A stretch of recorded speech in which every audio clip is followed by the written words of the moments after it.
Okay, so we are live. It is, let's see, it's about 1 o'clock, 2 of 1, early Sunday morning, 11/17/2024. Hi, Paula. How are you? Good to see you. We're going to go over the true crime cases of the week. I want to go over a missing persons case of the week tonight. We're going to try to get into case. Hey, buddy. How's it going? Dino's here. Hey, Southern Gal. How are you? Good to see you. Hey, FarQ, good to see you. Hope everybody's doing well this week. Sorry I'm a little late. I was catching up on some of the college football games. But I'll play an intro, and then I'll be right back. We can go over the true crime cases of the week, and then try to get into the Jody Who's in Fruit case. Who's in Fruit case.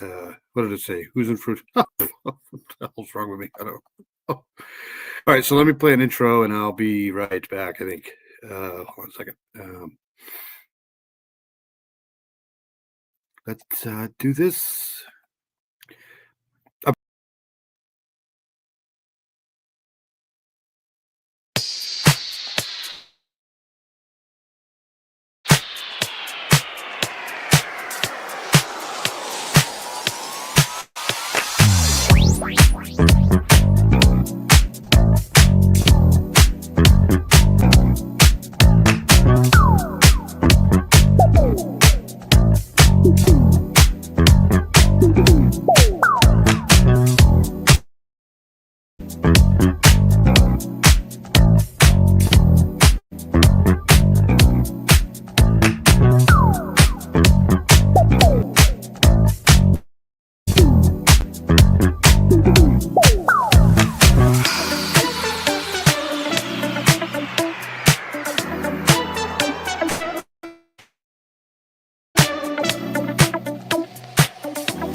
All right, so we're back.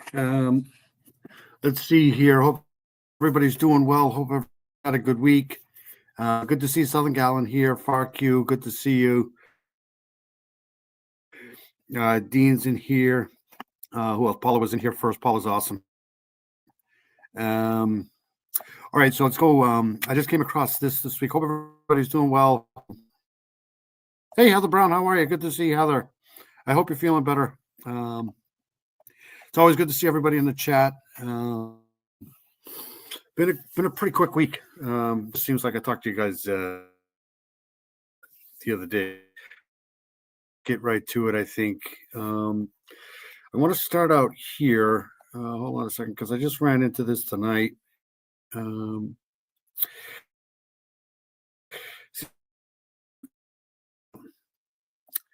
In Maui. So let's do that first. Let me play this here. Hold on a second here. All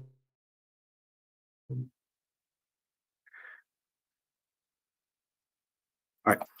Internet's a little crazy tonight, so let's hope things go good here. But let's play this first. Apparently this There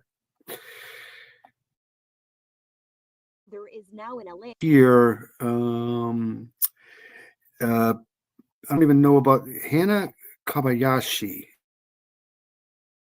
So I just came across this tonight. So father flies to LA to search for a missing daughter who took flight from Maui and vanished. Los Angeles Police Department confirms it's investigating a disappearance of a Maui woman. So let's go into this really quick. Let's get rid of my face. There we go. Perfect. All right. Here. searching for her along with police. They've also filed a report with the FBI. We're just trying to get So they're searching for, she's a Maui woman and she's missing in Los Angeles.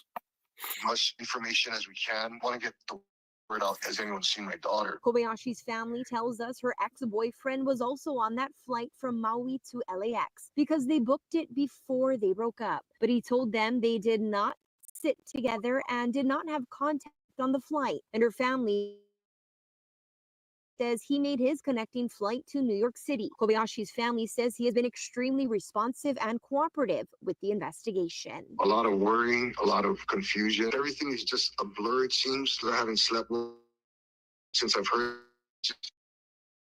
Another piece of evidence, this short YouTube video shows Kobayashi outside of an event in Los Angeles on Saturday. The last pin location the family has on her phone shows her back at LAX on Monday, and she sent a text message to a friend reading, "I got tricked pretty much into giving away all my funds for someone." Hold on a second. Let me, did they say Saturday? Shows Kobayashi outside of an event in Los Angeles on Saturday. Last pin phone on Monday, and she sent a text message to a friend reading, "I got tricked pretty much into giving away all my funds." 349, 340. Loved. And she said in another that she was scared. There's a lot of people looking for you, Hannah. So if you get this, if you see anything, just go to the police, go to anybody. There's a lot of people out there that care and love you, Hannah. If you can just. On Monday, and she sent a text message to a friend reading, "I got tricked pretty much into giving away all my funds." I got tricked pretty much giving away all my funds for someone I thought I loved. This is,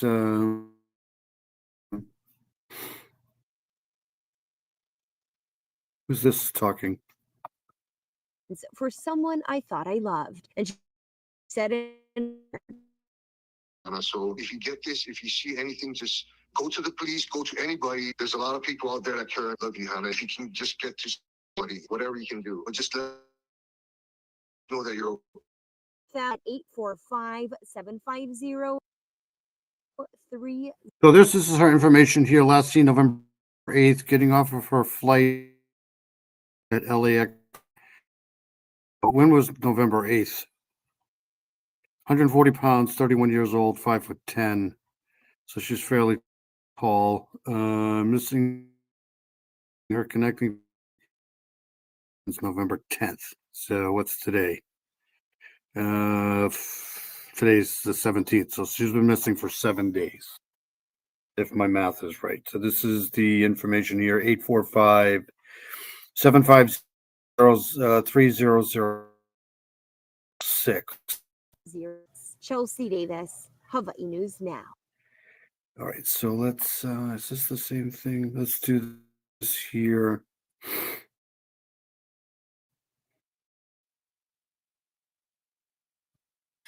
Well, it's been almost. Okay, so this was done 53 minutes ago. So this Friday, November 15th, that was 2 days ago, that Hannah's listed as a missing person. Some family members are on the ground in hopes of finding her. So they're, this is coming from KHON2 News. So this is the most, I think this is probably the most recent one here. Almost a week now since a 31-year-old Maui woman disappeared in California. Los Angeles police and some members of her family are on the ground there hoping to find her. Bryce Moore follows up. Hannah Kobayashi's aunt drove 6 hours from Big Sur to Los Angeles to try and help find her niece. Airport authorities released this photo taken before Hannah was supposed to get on her connecting flight to New York on November. You got to be careful if you like this channel. You might get a wrench thrown at you. That's something else says all the time. Like he could be me if he tried. You guys are awesome. It's so good to see you guys on a every week. Let's see. So this is when is this? Or 8th. The LAPDX has been helpful. So this is her aunt here. They have been trying to find CC's footage. We got that picture of her deboarding the airplane. Her family says seemed to change tone before stopping. You have no money. I have a little left. I just want to get a bus or whatever. Gonna look for work, but I haven't slept well for days. That's not good. Please keep this to yourself for now and be discreet. What the fuck does that mean? I'm at LAX. Please keep this to yourself for now and be discreet. Stopping completely, and a strange post on her Who Instagram. would do this? Please keep this to yourself for now and be discreet. Is this coming? This must be coming from her. Logo was discovered to be from an event at the Grove. They searched the internet for any video taken by attendees and found this short clip that shows Hannah walking with headphones on. We are 100% positive. And as of today, we spoke with that videographer who made that video and got a ton. Heather is an awesome person. I just want to say that straight out the bat here tonight. Heather's a fantastic person. Always good to have Heather in here. Southern Gal, Mino Dino, who is incognito now. He's got a new name. I wonder if he's got a new OnlyFans name. Timestamp that she was here at the Grove at 3:40 The Grove. p.m. on Sunday. Three- This is going on 3 p.m. on Sunday. 6 days that we have not seen her, and her phone has been off for 6 days.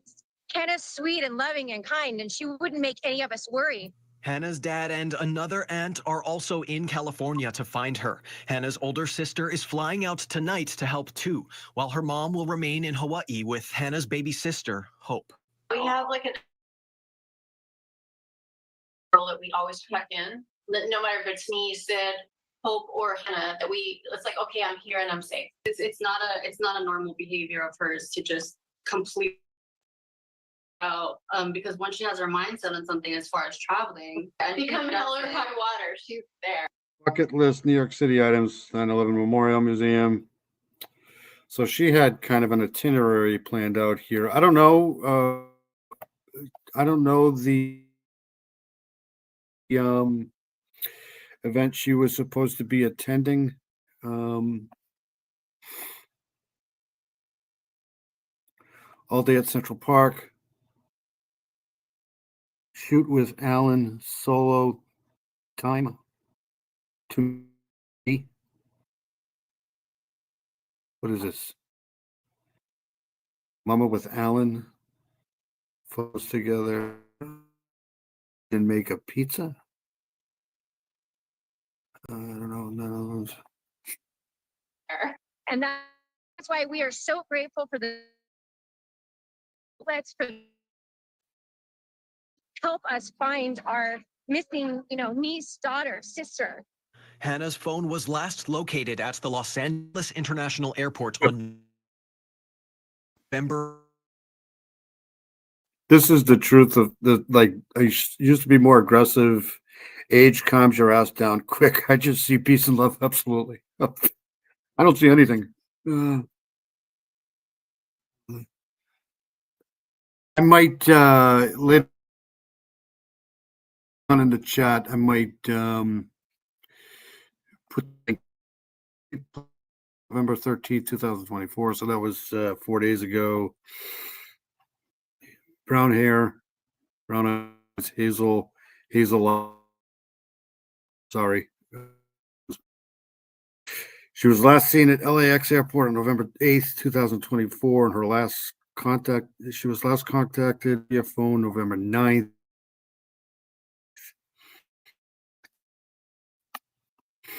About her whereabouts is asked to call LAPD or LA Regional Crime Stoppers.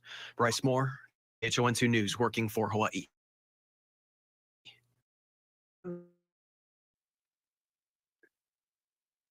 Did we see this one yet?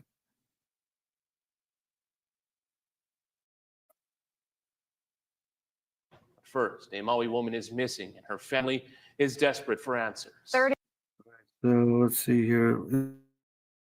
This was a flight out of us. So she was supposed to, there was a layover in LA.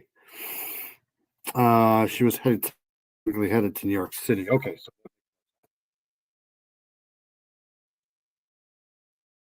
heading to New York to visit family, but never made it. Our Chelsea Davis spoke with her mom and sister, who are begging the community for help. the way I look at it,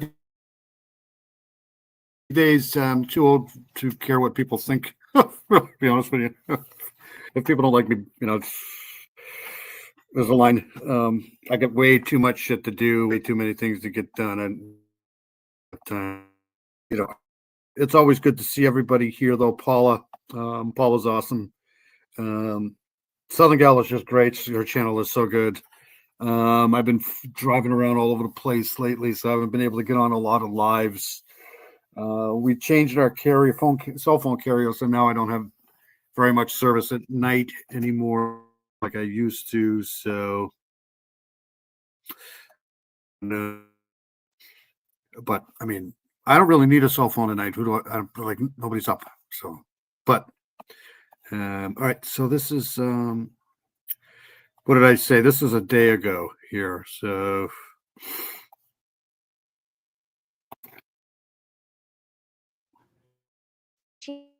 Year-old was heading to New York City on Friday to visit family, but missed her connecting flight out of Los Angeles and disappeared. Didn't hear from her, and then I texted her, "Hey, are you in New York City yet?" She just texted me, "Not yet." My sister, I reached out to her, and I'm like, "Hey, have you heard from Hannah?" She's like, "No." She's supposed to meet me at the hotel Well, this is the mom. in New York City, and we're supposed to go to a show tonight. And I'm like, "Oh, this is really weird." Hannah only had 42 minutes to make her connecting flight. Her mom thinks she might have missed it. And this short YouTube video surfacing just today backs up her belief. It shows Hannah outside of an event in Los Angeles on Saturday. The last pin location the family has of her phone shows Hannah back at LAX on Monday. We just wanted to get the word out as soon as possible because the more time that passes, the less we know. Is that the event? Hold on a second.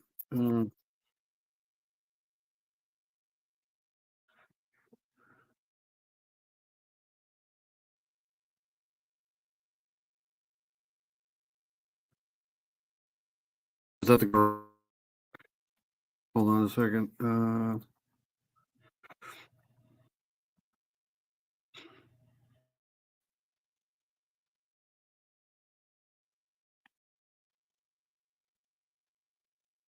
I don't know what that is. I'd have to look into that. Pin location family has of her phone shows Hannah back at LAX on Monday. We just want to get the word out as soon as possible because the more time that passes, the less we know of what happens. You know what I mean? It's like, and anything could happen. Yeah. I mean, you hear about like trafficking and strange things. The family has not heard from Hannah, but a friend did receive text messages from Hannah's number on Monday saying she got tricked into giving away. What does this mean? I got tricked pretty much into giving away all my funds. To who? For someone I thought I loved. Tricked.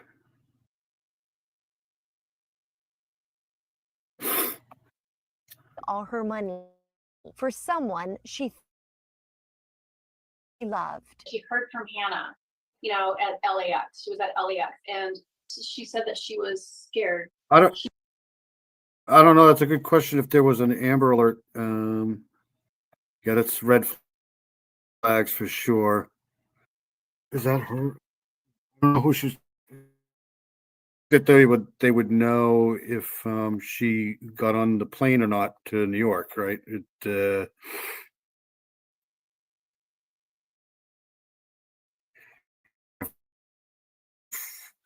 What's better than turkey, football, all of that stuff? I don't know why cats are weird. Very weird. I do know I found out the other day that I don't know how I found this out, but orange cats, 75% of orange cats are males. It's in their DNA somehow. It's the two genes. They have the two genes to make the orange cat, and the females only have the one gene. So having a female orange cat is rare. The Jenny 8675309, how are you? You're not a Miranda Lee. I kind of said that last week because every time I see you in here, I see Miranda Lee in here. So I don't know. But it's good to see you, 8675309. Always good to see you. All right, let's get back to this here. I'm going to make your number and I'm going to make you mine.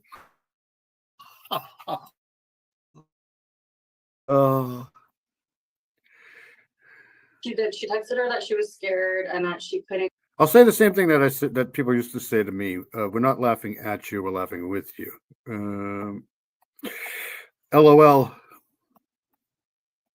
Come back home or something. It was just really weird text, and it's weird to me because it doesn't sound like her. Like there's just something off about it. So I wasn't too sure. I don't know if it's her or if someone else was texting. They said Hannah was looking forward to seeing her auntie in the Big Apple, even making this handwritten itinerary. All right, this is strange. So she wouldn't. I don't think she would just run away if she had all of this stuff planned. 1109 options. Jeff Mills, pioneer of techno. This looks like a pretty good itinerary, right? PM got off of Vibe.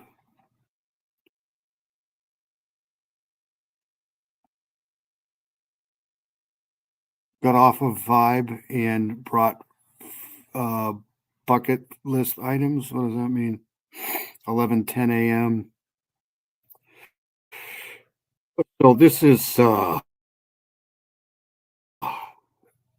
notes in my presidential election announcement prep. New York City, 11:16. So 11:09. So she was last seen. Last heard from November 10th, right? Did I write that down? Stating bucket list dreams become a reality. They have made a missing persons report with LAPD. Yes. Last seen November 8th, and she was last heard from November 10th. So PD and are also asking. Hold on a second. They have made a missing persons report with LAPD, stating bucket list. Okay, so 11:09. So 11:09, check into hotel. I wonder if that happened. Obviously, that probably happened since she was last heard from. So this is 11:10. This is the last time she was heard from. 11:10. Dreams become a reality. They have made a missing persons report with LAPD and are also asking the public. Barbara's here. Where's Barbara? Barbara. There she is. Is that Barbara right there? Hi, Barbara, if you're in here, if that's you. Oh, nope, that's not him. Well, good to see you, Barbara, if you're in here.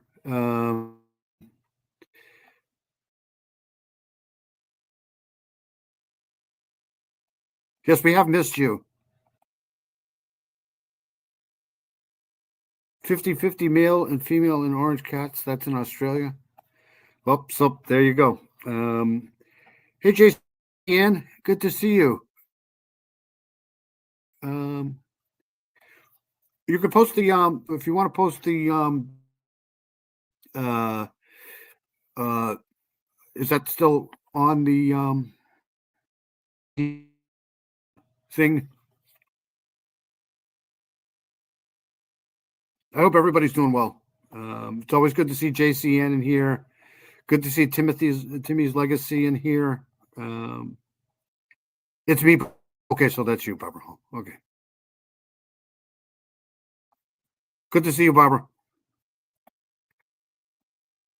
If you can, if you know where she's at, or you have the You know, these cases here piss me off because I wish I could just jump on a plane, get over there, and try to help find her. Ugh. chance to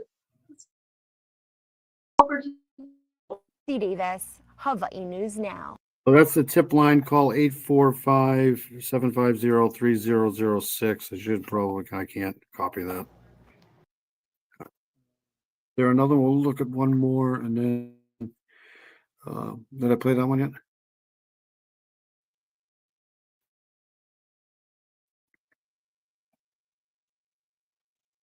Also, a Maui woman suddenly goes missing after travel. So this is from KTLA 5. This is 5 hours ago. Family members are asking for the community's help searching for Maui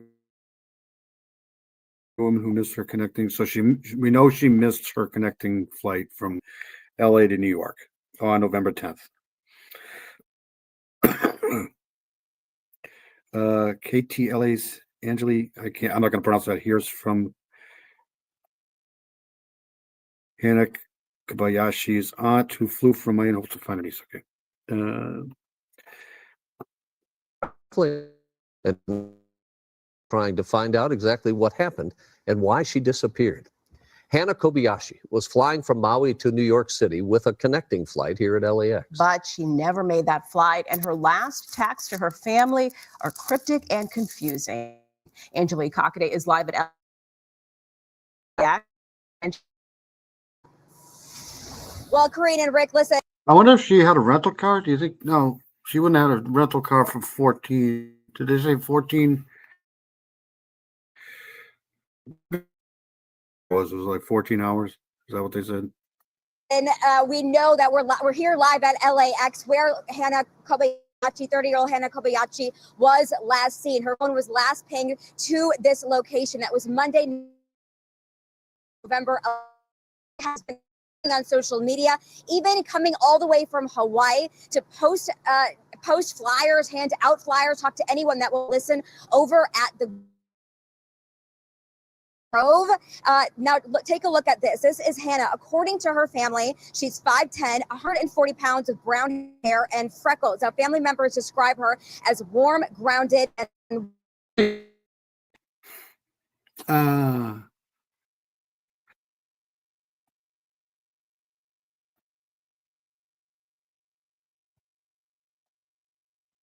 I hope she's okay. I hope Jenny's okay. I wasn't trying to see Brenda. unconfirmed to KTLA, Hannah left Maui, where she was born and raised, on Friday, November 8th, and landed here at LAX, but somehow missed her connecting flight to New York, where she was going to go to a concert and to visit some family there. So with flight Grove to LeBron James event, but then gets back to here at LAX on Sunday the 10th. By the 11th morning, family says they received strange texts from her. Take a listen. So the family is saying these texts are strange. So I'm wondering if this is these texts are actually great, and she was on her way to New York City. She even told my sister to meet her at the hotel. We started getting strange texts saying that she was worried that someone was trying to steal her money. Someone was trying to take her identity, that she was scared, that she didn't know what was going on. Strange, cryptic message, the things about the Matrix. It was so unlike her. After that, we all became so worried and started bombarding her. Like, are you okay? How are you doing? It was sort of a shake off. I'm fine. But then it got weird again. And then all of a sudden, no more communication. I'm starting to wonder if that was actually her.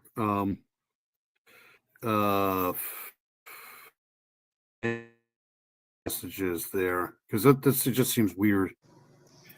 Now, the family does have a GoFundMe set up to help them pay for things like hotel and other bills while they're in Los Angeles to search for 30-year-old Hannah Kobayashi. Again, she's been missing since last November, Monday, November 11th. If you'd like to help donate. It was this November, not last, 5 days ago. We'll get a link up on KTLA.com. For now, they're reporting live here at LAX. Angelique Cockday, I'll send it back to you over in Hollywood. I wonder what that is. Okay, so I don't know what else to tell you. I don't think there's anything else on that. I'd like to know what that GoFundMe is, though. I'll have to check that out. All right. So, anyways,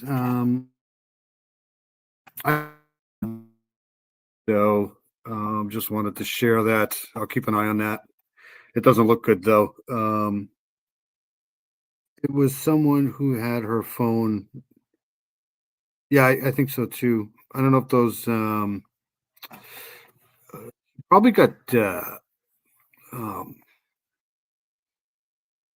taken. Yeah, that's what I think. It's somebody to probably. I'd have to see from the text that I saw. That doesn't sound good. All right, so let's move along here. I'll keep an eye on that though for sure, because that's it's just bizarre. We'll finish up on this. Well, we won't finish up on this, but let's do the. How about we do this here?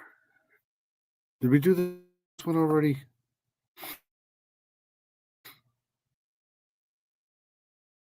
Slow Y. Okay, so this is going to be. We're going to go to the Simpson thing here. Let's do this. So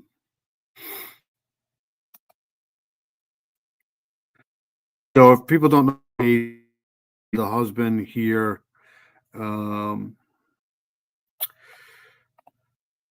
nope, this is not this.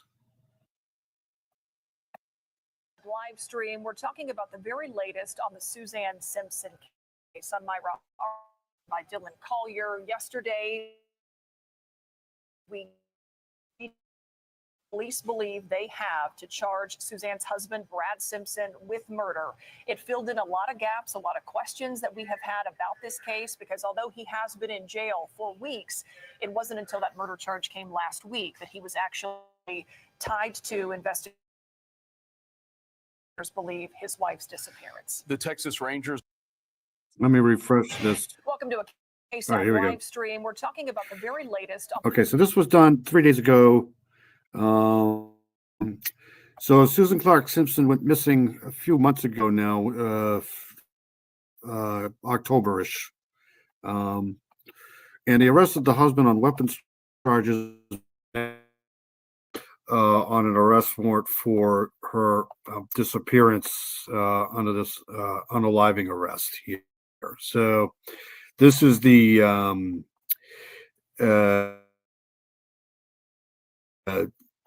evidence here.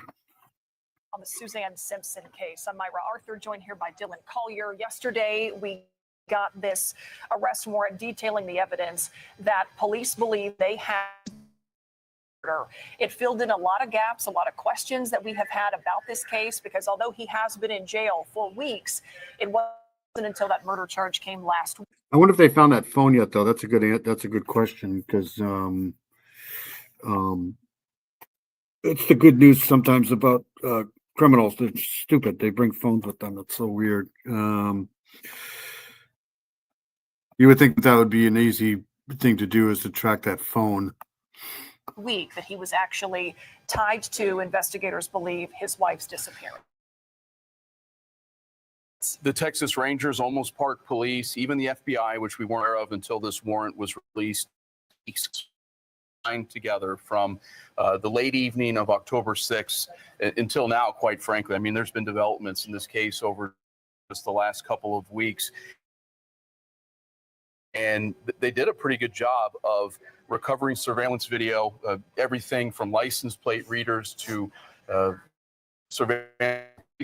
Saw her going to a friend's home the night of October 6th. So they've done a pretty good job of putting together a timeline of where he went, what advise he about several counties, Bexar County, Kendall County, Bandera County. What they do not have at this point, and it's a very critical piece of all this, is confirmation that they've. Yeah. Investigators have said they have no indication, no signs of life from her since October 6th. That's where this all began. That's the last night that she was seen. The couple at the Argyle, that's a private social club in the Alamo Heights area. Then October 7th is when she is reported. Until this warrant was released yesterday, we understood that Brad Simpson, that her husband, was the one who first reported her missing. We've learned that that's not actually the case. This was a friend of Suzanne's, reported Suzanne missing just before 10 p.m. She had spoken to Brad earlier in the evening and expressed concern about Suzanne's well-being. It was about 15 minutes after the friend called 911 to report Suzanne missing that Brad Simpson made his own report, left a voicemail of some kind that he was not sure where his wife was and their whereabouts. And this more details that when investigators talked to him, his wife was missing. But you mentioned the surveillance video, and it's what that video shows at a Whataburger drive-through that seems to be a big piece of evidence in this case. Yeah, and there's this question about supplies that he bought. He had a blue tarp that appeared to all. See, this is another one of those cases where, she tried to get help. She just couldn't get help. And, it's not going to end well, I don't think. Yes, Southern Cal is the best by far. And then this firewood rack was in his truck for a number of hours. He travels from San Antonio up through Kendall County into Bandera County, and then comes back. And just based on the timeline that we've been able to put together, 11:15 a.m., the blue tarp is still in the back of his truck. 1:41 p.m., they have additional surveillance footage of tarp is no.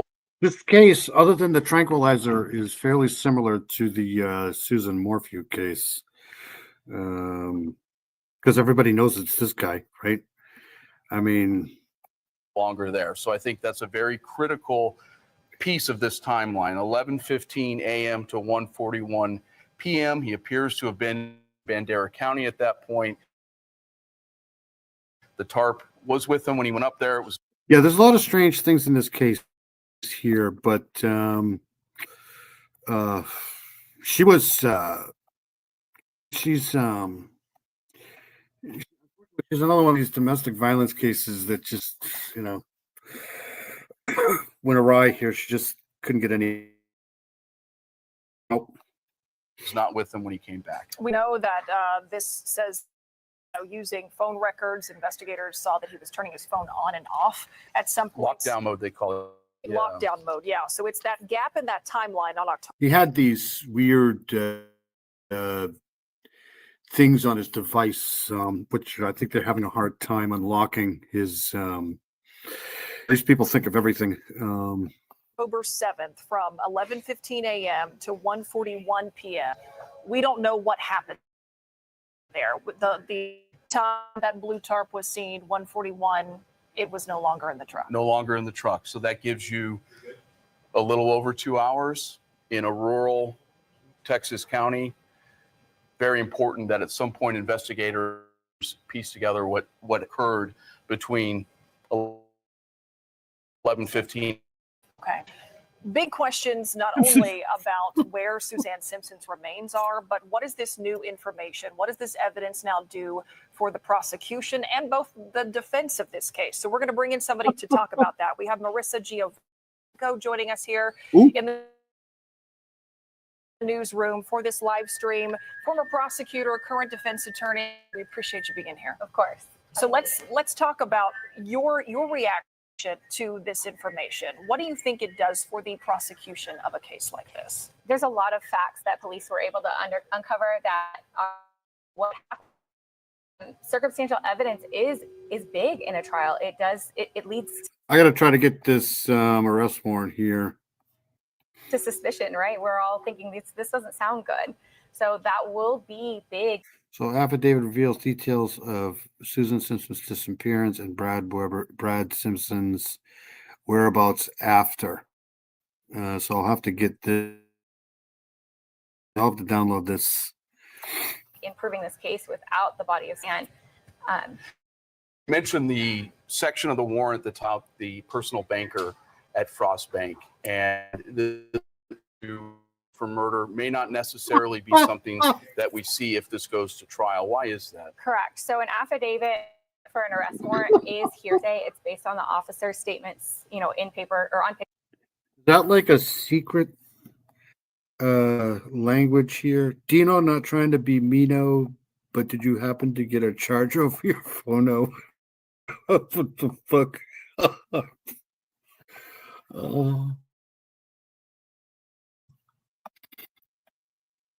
Paper to the judge. However, not everything in an arrest warrant is admissible in trial.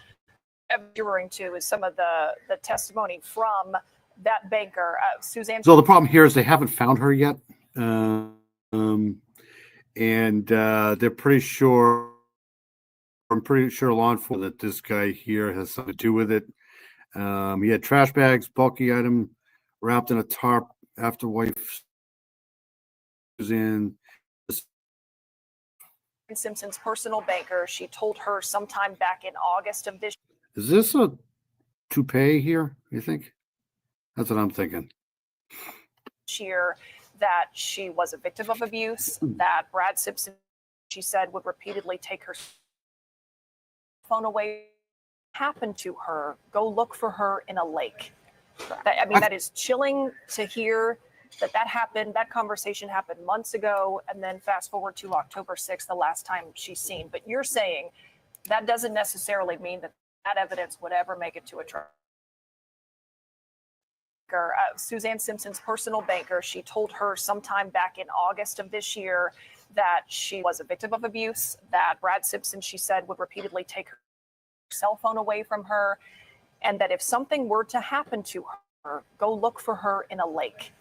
That is chilling to hear. Who would say that, right?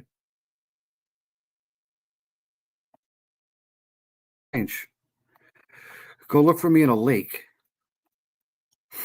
Hear that happened. That conversation happened months ago, and then fast forward to October 6th, the last time she's seen. But you're saying that doesn't necessarily mean that evidence would ever make it to a trial. Correct, because that is statements that were made outside of the court. It is hearsay, and without an exception, it's not coming in. In fact, I don't think it's likely to come in, even if the banker were to testify. As a prosecutor, I want that in.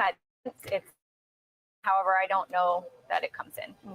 Prosecutors dismissed the lower charges against Brad Simpson. These are the ones that he was originally arrested for in Bernie and then held in the Bexar County Jail on until they were able to get the murder warrant.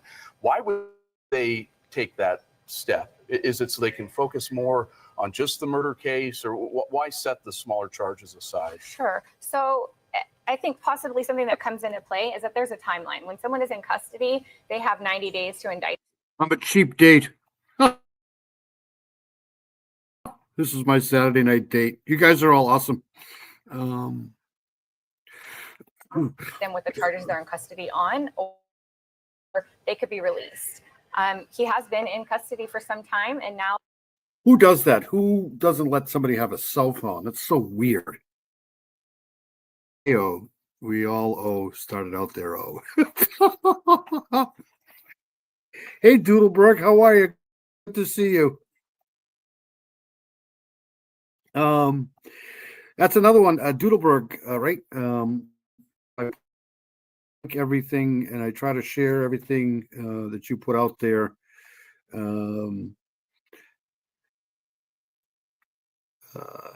Great channel. And feel free to put all your channels in here. Whoever's got a channel. I know Southern Gal is great. Bingo is my name. What the fuck? I know Doodlebug's got a channel. JC's got a channel too, right? And our Miss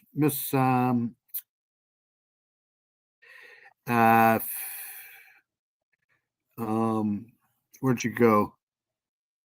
Timothy's Legacy there.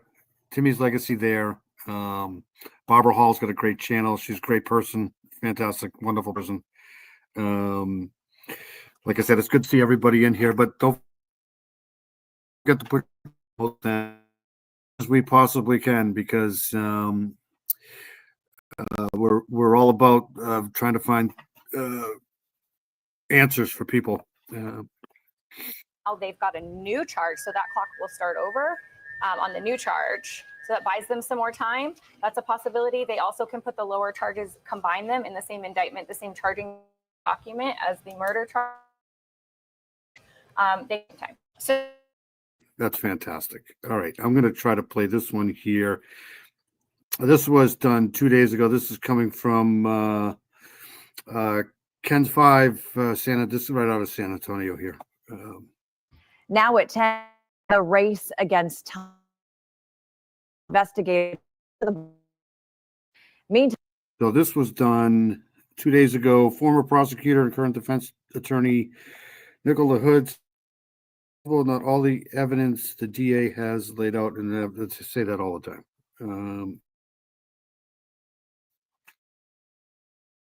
against her husband, Brad Simpson. And tonight, one of their lead prosecutors is giving us insight into another. Thank you, Southern Gal. Oh, that's right. She doesn't have a wrench. Doodleberg doesn't have a wrench, but I can get that. So if you want a wrench, let me know. Doodlebug. What I keep saying, Doodleberg. High-profile case with similarities. KENS 5 reporter Megan Reina is live outside the DA's office. So Megan, he says as time passes, it gets more complicated. Yes, Henry, but he is not working on this Brad Simpson case and would not talk about it, but he did discuss the Andreen McDonald case where her husband was convicted of manslaughter for killing her in 2019. He says it stemmed from domestic violence. I think McDonald in its root was about domestic violence, and we've learned. So let me know if you want a wrench. That way you can post your channel in here. Southern Gal's doing a fantastic job of it. She's got JC Ann's channel in here. She's got Doodlebug's channel in here. I know. That's what happens when you get senile. All right, let's play this here. Just, as my 20 years in the office, talking to various family violence experts, the most dangerous time for somebody being abused is when they're trying to leave that situation. February 2019. I'm so sick and tired of hearing about these domestic cases. It's the same thing over and over and over again. It's just, something's got to be done, man. I think they should do like a 3-strike thing. You're out. If you go and take the time to get like a restraining order and stuff, and that doesn't stop the person, they should have to wear some sort of an ankle monitor or something. And if they, break that, they have to, go to counseling or something like that. And if they break that again, it's over. You go to jail. It's your life. Don't ever come out. Obviously, we can't trust you, but I think something like that should be done, because it just, there's no help. It just can't. They can't get away from these people. That's the last time family members were in contact with Andreen McDonald. Just days later, the Bexar County Sheriff's Office began an urgent search suspecting foul play. Her husband, an Air Force major, was arrested for tampering with evidence. But Stephen Spear, an assistant district attorney, says there was evidence early on indicating Andre had harmed his wife. Her blood was found inside the residence. We also found that her purse was still at the house. We found that an area in the back where something had been burned. But it wasn't until July 11th. 5 months. That's what I was looking for. Thank you, Southern Gal. Yep, the petition to open a case. Yeah, I know that so many go back, but that's that's their issue, right? But if, there's so many that don't. There's so many that try to get away, and there's just nothing that they can do. So I think there should be some sort of a 3-strike rule. Months later, when a man searching for cow bones on a private property found Andreen's remains, Andre was then charged with murder. The remains of Andreen McDonald, when they were found, were largely skeletal, and it was difficult for the medical examiner to definitively say what caused her death. Ultimately, a jury found Andre guilty in 2023 of manslaughter, not murder. Andre himself taking the stand, testifying that he and his wife got into a fight after he threatened to file for divorce, and that he didn't realize when he shoved and kicked her on the ground, she had died. But Spear believes the jury had doubt because the medical examiner couldn't determine how Andreen died. It's Miranda Lee. How are you, Miranda? Good to see you. It's always good to see Miranda. It's good to see Farkey in here too. You're doing a floor walk? That's awesome. I'm trying to get another group of people to get back into the floor thing. I've contacted a couple people to see if they want to do some lives to get. It's awesome. We've missed you. Glad you're back. Died. Obviously, the more time that passes, the more evidence could be, or, for example, if it is somebody who has been murdered, their body may be decaying. But Spear points out each murder case is different. This is what's going to happen in this case. He's going to go and not say anything until trial, and then he's going to plea out. He's going to say, "I'll show you what the body is," and again, be 20 years. That's usually what happens. It sucks, but people will cave. People will cave. They'll say, "Okay, we just want her body, so whatever." It's Jenny 8675309 is in here too. Why? What is this here? You're not a piece of shit. I hope you're feeling good. I hope you're feeling okay.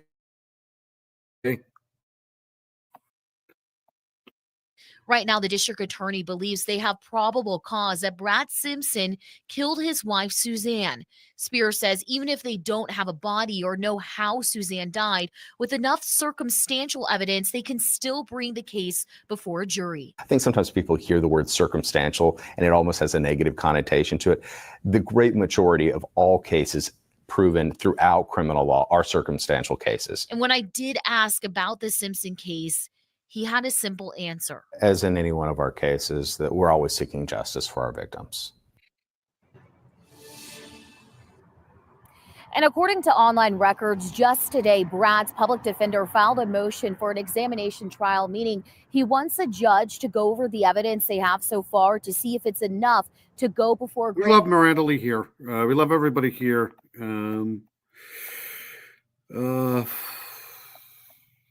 We may not always agree sometimes, but that doesn't mean that we don't care about you. And jury for an indictment. Brad does remain in the Bexar County Jail with bonds totaling $3 million. I don't agree with myself sometimes. It's Live downtown, Megan Reyna, KENS 5. All right, so that's that. Let's see here. I did want to go to that one there, but let's hold on a second. I want to go get out of here. I'm going to switch over to this other case here that we followed. Remember, we followed this one a while ago. But it seems like they're moving along with this. Anna Nezevich, and they're charging her husband with her unaliving. She went missing, I think, in Greece. Is this the one in Greece? Madrid. So he was charged with kidnapping, but now David Zenovich is being charged with unaliving. Anna Nezevich disappeared while she was living in Madrid earlier this year. Remember this one here? She and David were going through a messy divorce when she seemingly vanished. So now he's been with her unaliving. So let's go check this out for a little bit. And they indicted him. So without a trace while living in Spain. Almost right away, the investigation pointed to her estranged husband, David. Nearly 1 year after her disappearance, he now faces federal charges in her murder. Gillespie, and this is Law and Crime News. We've been keeping tabs on the story of Anna Knezevich for never right. And even when I'm right, I'm wrong. I mean, what's the 3-strike rule? Oh, you're in Florida now? How far is that from Michigan? That's got to be far. I know that there's what's that guy that's been working on the case? He's thinking that he might be in Canada. I doubt it, but nearly 1 year now after she was last seen back in February. The case captivated the world when this beautiful, vibrant woman went missing during a time when she was supposed to be regaining her independence. Here's some background. 40-year-old Anna Knezevich is originally from Colombia, but also was an American citizen who was based in Florida. That's not that far. 3.5 hours.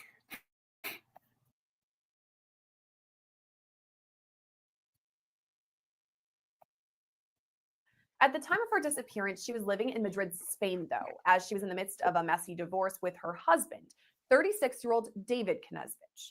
The pair were married for 13 years, and prosecutors say David didn't want to split up his massive savings account if their divorce was finalized. And we're talking a substantial. Always about money, right? It's always either money or jealousy or you could turn up sometimes you quit. Amount of money here. Around the time of her disappearance, David received a $6 million paycheck after selling some homes in southern Florida. But let's get into the details of Anna's disappearance. She was last seen on February 2nd at her apartment in Madrid. She spoke with a friend on the phone late that night, and that was the last.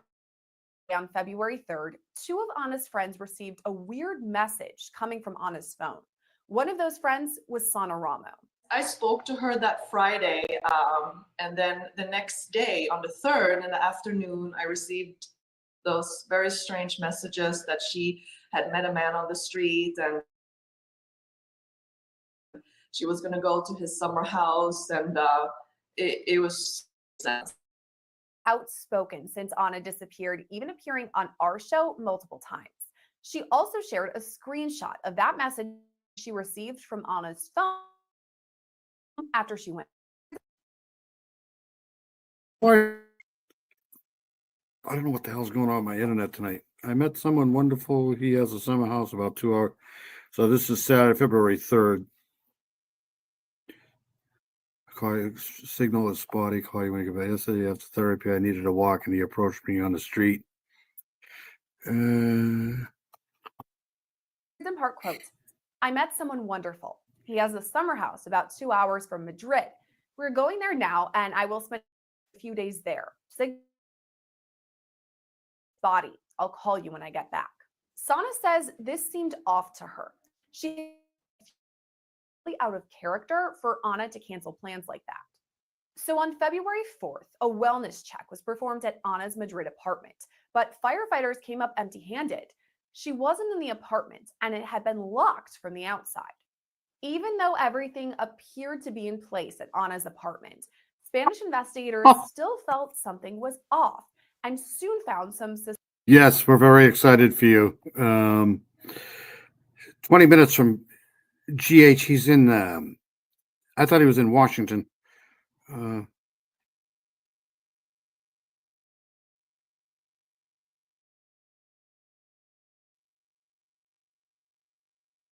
No, me too.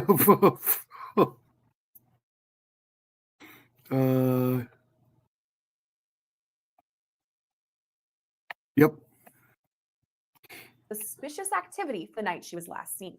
That's the same night a person wearing a helmet is Portland, caught on Washington, security Portland, camera Oregon. near her apartment. This person also spray paints the Portland, Oregon. That's right. I knew it was out there somewhere. Up there, out there somewhere. Lens to cover it up.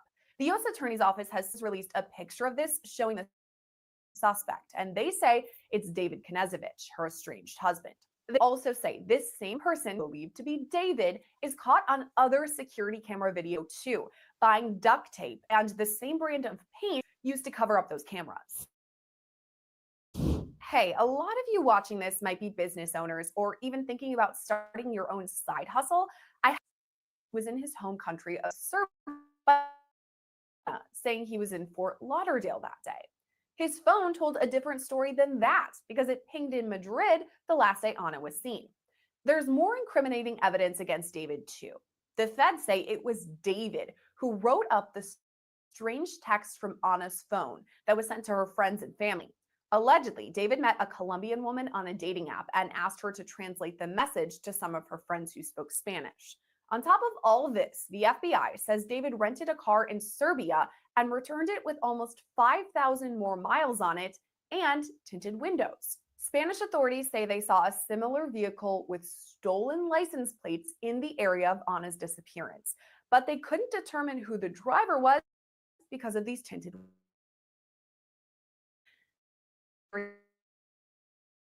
case. There's even security video of him exiting the elevator. After that, they believe David put her body in the woods somewhere in northern Italy because the GPS on David's rental car says it traveled there before returning back to Serbia from Spain. But so far, Ana's body has not been found. Things look pretty suspicious for David after her disappearance, but it took 3 months until we saw more movement in the case. He was finally arrested in May when he This guy here's a piece of shit. landed at the Miami airport after arriving back in the US. At that point, he was only charged with Ana's kidnapping. It was the FBI that made the announcement of David's arrest for, quote, his alleged involvement in the kidnapping of a US citizen in Madrid, Spain on or about February 2nd, 2024. For the federal kidnapping charge, David pleaded not guilty, but was held without bond because a magistrate judge ruled he was a major flight risk. Just this week, he was indicted by a federal grand jury, and he's now facing 3 new and more severe charges, including kidnapping resulting in death, domestic violence. Okay, so this is his defendant's name, case number, kidnapping result in death. Maximum term of improved death, so life, 5 years, 250,000 fine. Resulting in death and foreign murder of a United States national. The superseding indictment doesn't give many more details than that, except that David could now face the death penalty if he's convicted. So to better understand this case and what it all means for David Knezevich, we've got to turn to former federal prosecutor Nima Rahmani. Nima, it's always great when you're on with us. Yeah, well, if you ever run across a Canadian driver, they're pretty bad too. How you feeling, Miranda? I hope Ollie and Finn are well too.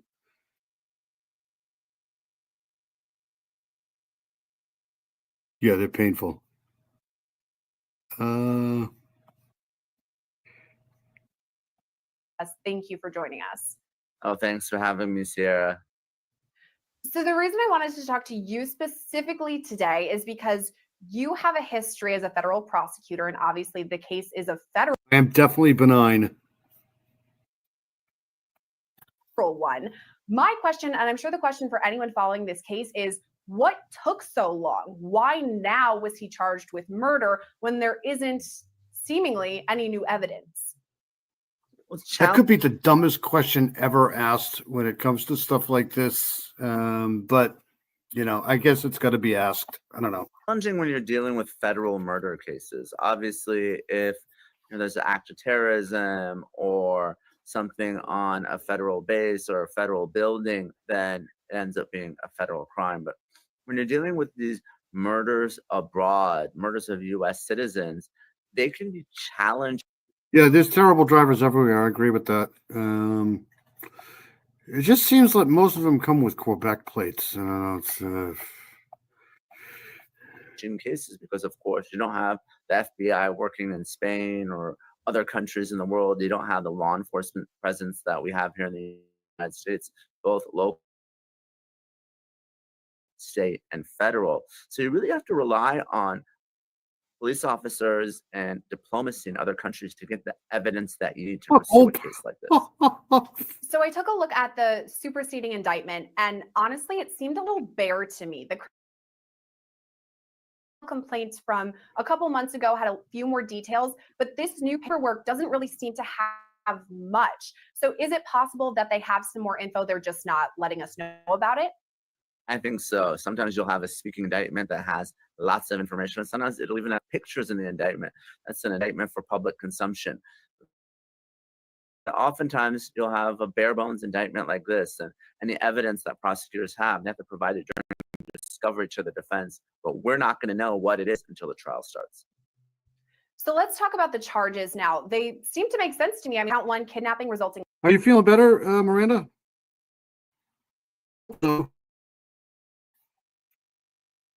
in death, count two, domestic violence resulting in death, and then count three, foreign murder of a United States national. Obviously, this happened overseas and she was an American. So do you think that those charges all make sense? Do you think the prosecution has enough evidence to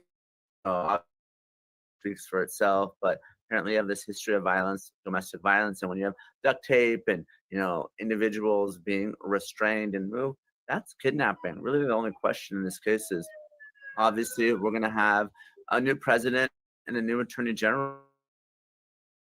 And isn't the death penalty is a possibility under federal law, or is this just a type of case that will be life without the possibility of parole?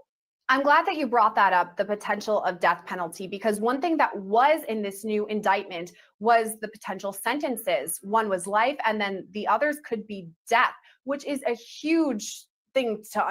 That's sad, Heather. That's awful. Been single for 5.5 years, and even though I'm lonely, I can't handle getting, just get a dog. I have a friend. Yeah, that's awful. That's terrible. Happens to the best of us, man. It just sucks. Undertake. I mean, for prosecutors, I'm sure they really have to go over it, think it through. What do you think would be going through their brains, whether they're going to pursue this death penalty? When it comes to the death penalty, and really any jurisdiction, it's really up to the head prosecutor. So oftentimes that'll be the district attorney or the county attorney that's ultimately making that decision. Here, it's going to go all the way up to DC, the attorney general, or the number 2 of the Department of Justice, the individual in charge of the criminal division. These are decisions made at the highest level. I believe under federal law, the attorney general does have to personally sign off. Merrick Garland. We know that there's a nominee for Attorney General, Matt Gaetz. Let's see if he's going to be confirmed. But I mean, these are decisions that really go to the highest level individual, because obviously we're talking about death penalty. That really creates 2 trials, a guilt phase and a penalty phase. It's not for supervised release in murder cases under federal law. So either it's going to be a life in prison type case or the potential death penalty. So it'll be interesting to see what the attorney general decides here.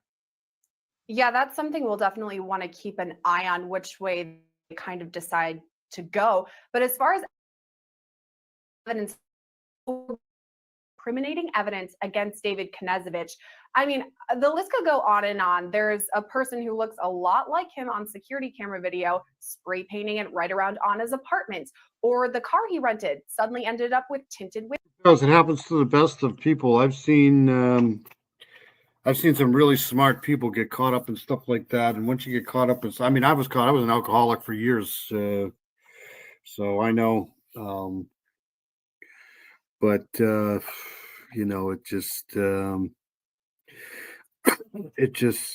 legalizing hard drugs moved here just for that. Thankfully, got repealed. You have a dog. His name is Finnegan. Get another one.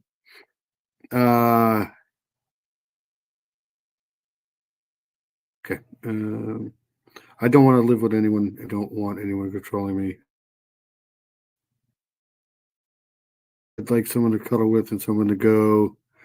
Here's the deal. If you ever meet somebody, especially a guy, and they say they like to take long walks on the beach and they like romantic,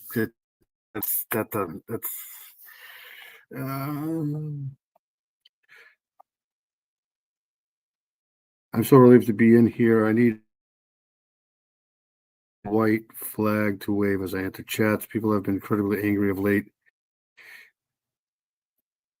Yeah, it's weird. It's kind of strange. It's I think I'm gonna get me a little dog. Yeah, you should. Or cat. Cats are good too. Get a big rat.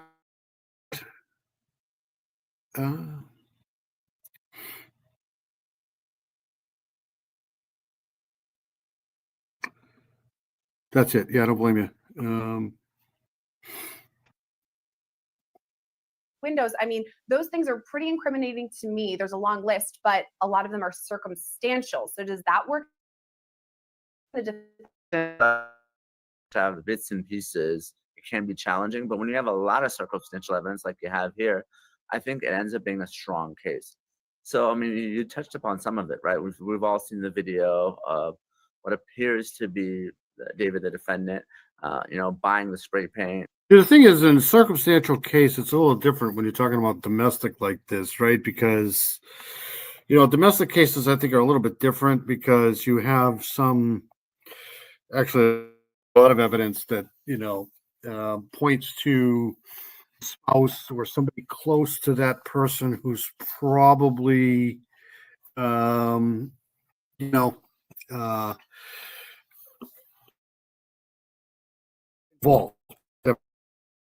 In a domestic like this here, it's not unusual for the husband or the boyfriend or somebody like that to be responsible for the disappearance. So, circumstantial case like this here, it's easy for a jury to say, yep, he's guilty. The duct tape, obviously the video of him spray painting the can. Text messages. So some of it's the crime, but some of it's the cover up as well. And if jurors believe that it was indeed David in these videos, I think they won't have a difficult time convicting him for the murder of Anna. That's a good point because there is a lot of evidence here, but guilty to all this. And as far as like DNA or any evidence like that, in Anna's apartment. Yeah, Charlotte is an awesome person. Charlotte is always welcome here. She was one of my first subscribers. She's just a fantastic person. I'll never get angry for people being other people's chats. It's a free country, man. You can do whatever you want.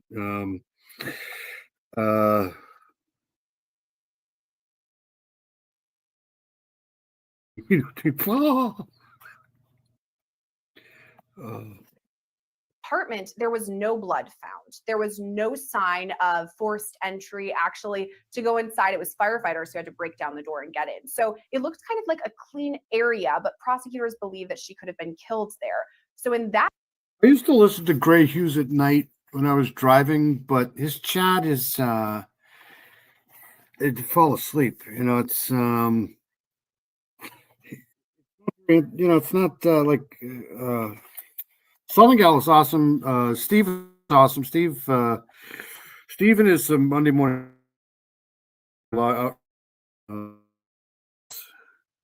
Yes, through most all of us met through Steve. But when you listen to GH at night, it's like listening to The Walking Dead. It's like, oh my god, I get so tired. Not what I don't want to say it's boring. It's just then his happy birthday song. My God. his defense. Well, it does work for his defense, and to the extent that there isn't that evidence that you would expect in a crime scene, blood and that type of thing. Now, obviously, not every murder results in blood. You could have strangulation. You could have other types of murder that wouldn't necessarily create a bloody scene. But I mean, that's what people who are in law and crime expect, right? Where you have the forensic experts, they come in, they find the DNA, and they find the blood, and you have that type of evidence. So if you don't have that, if you're the prosecution, you're going to want some sort of explanation for jurors who are hearing the case. All right, so that's the end of that. We'll we've keep talked an eye on about this here. They've pretty much got this guy red-handed here, but we'll see. I'll keep an eye on that. I do want to go to this crazy person here, I don't know. You just can't make this shit up. So apparently this guy here went missing about a month ago. This is a case of the missing kayaker up in, I think this is Wisconsin. Not sure, but I've been following this for a while. So this was done 3 days ago. Investigators say a missing kayaker faked his own drowning unaliving in Green Lake. And they basically just been searching for this guy. Come to find out, he's probably not. So just like I said, he can't make this stuff up. Investigators say a missing kayaker faked his own drowning death in Green Lake. We first told you about this case on Friday. Fox 6's Ashley Sears is here with an update and explains the sheriff's office is now adding up the cost of the search. Yeah, Kim, the Green Lake County Sheriff says his office will be in this case. And the sheriff says instead in Eastern Europe, and he's confident they'll track him down. It's an investigation that reads like a movie script and took everyone, including the Green Lake County Sheriff, by surprise. I've been sheriff 18 and a half years and 42 in law enforcement, and I've never had a case like this. The search for missing kayaker Ryan Borgwart started back in August. A team spent weeks searching the water for the 45-year-old husband and father. We got called in the morning that they found his kayak. Keith Cormack was asked to help. He's the founder of Bruce's Legacy, a nonprofit dedicated to the search and recovery of drowning victims. We spent, 23 days on the water. Yeah, I got to take care of my owls at night, so they are easy to see because they'll literally come charging at your car.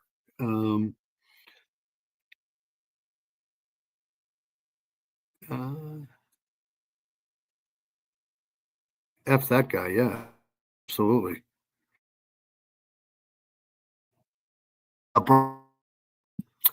Womanly hips, right? Like that's just hold off for commenting and cheering on a creator that I think has really behaved admirably throughout the trial.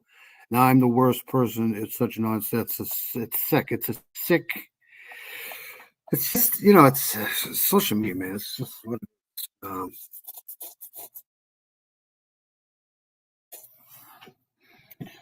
I listen to everybody, just except for people, unless it's warranted. If it's warranted, then that's fine. But bashing people's family and stuff like that is just, I don't care for that at all. All right, so let's go back to this here. So this guy here, here we go. Used sophisticated sonar, scouring the lake, but never found a body. That's when I finally told the sheriff that, we need to look elsewhere. Sheriff says Borgwart faked his own death and left the country.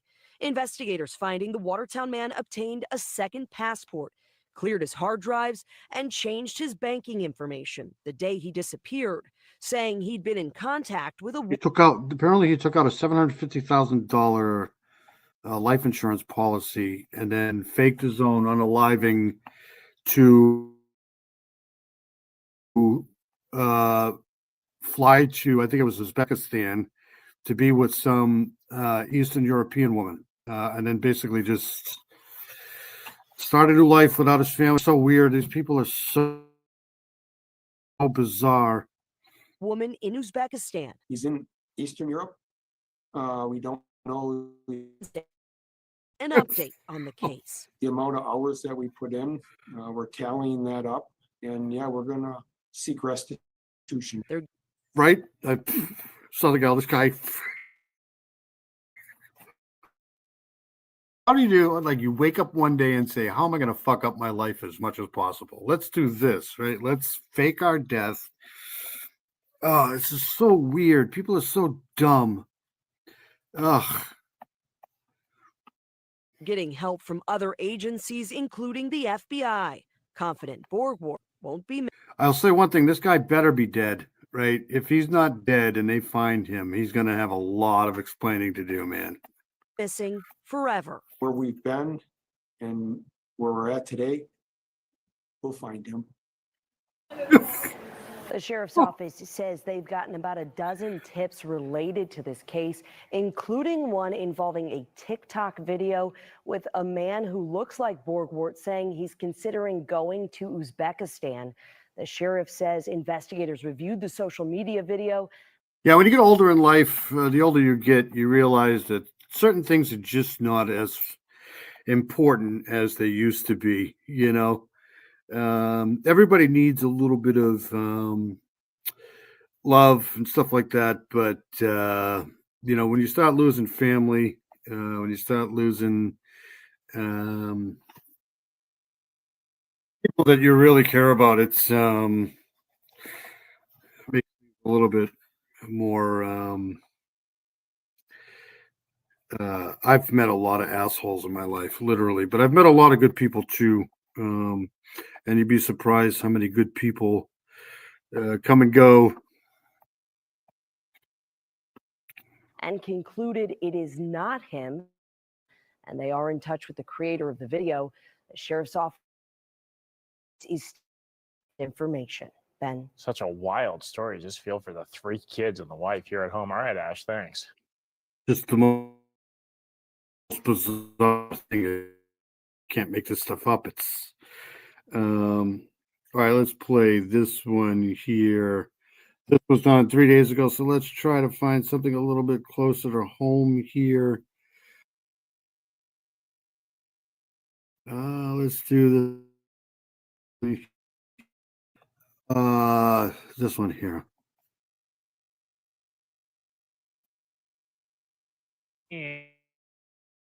Shot once a case of a missing kayaker.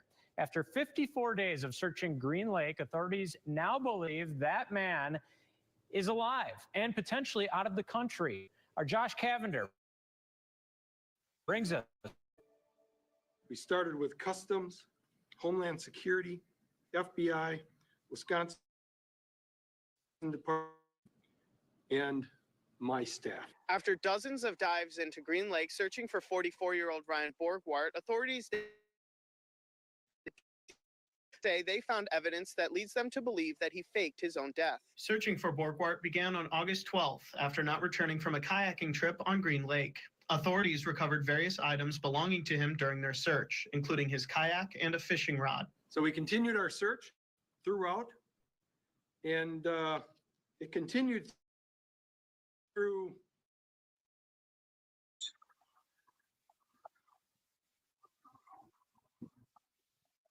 All right, so I want to do this here. Hold on a second. I'm going to do this here.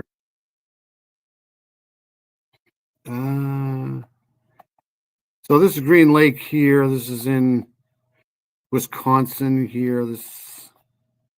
I mean, they've been searching all over this place here with no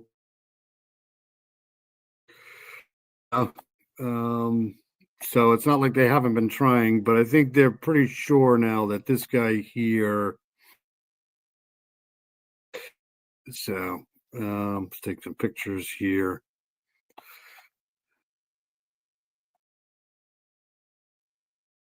If they find him, they're going to make him pay for this searching, and beautiful place.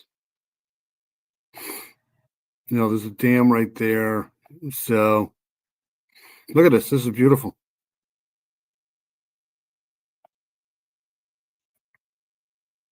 All right, so let's get out of here. I'll go back to this here. Get into the missing person thing of the week.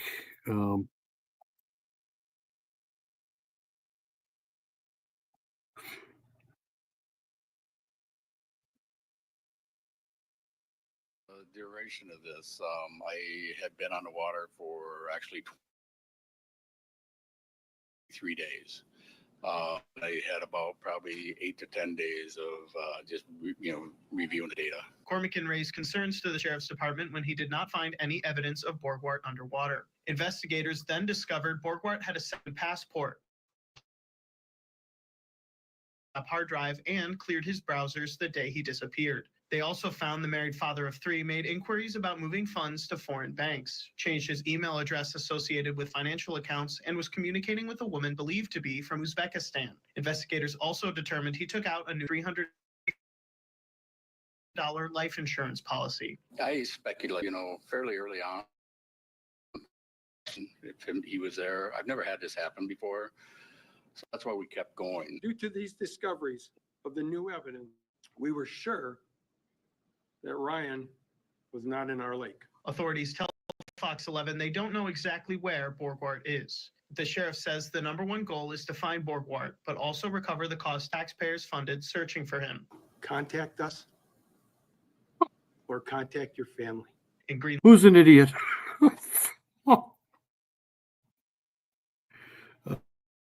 Okay.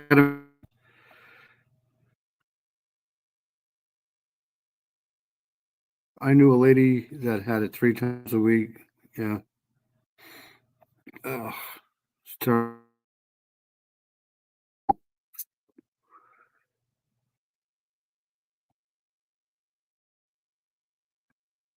Yeah, sometimes the holidays can be really, terrible for people. I mean, it seems especially. So we're going to go, let me get out of this here, try to pull up some of this stuff here. Let's do, I don't want to do that. I do want to do this here.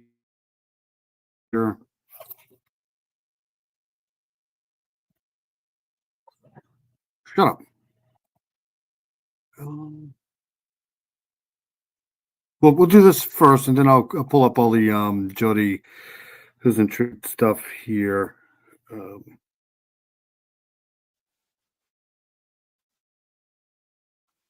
right, so let's play this here. Hold on a second. Is Southern Gal still in here?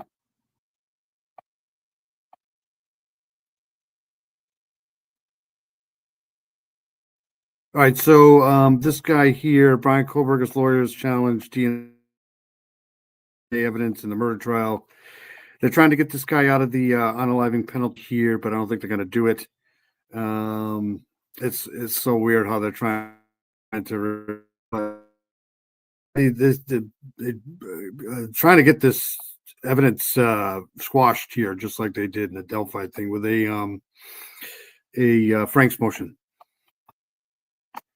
Evidence that allegedly. So this was done 10 hours ago. To the crime, as well as his digital footprint. His lawyers say Kohlberger's constitutional rights were violated when police used DNA evidence they say was obtained illegally.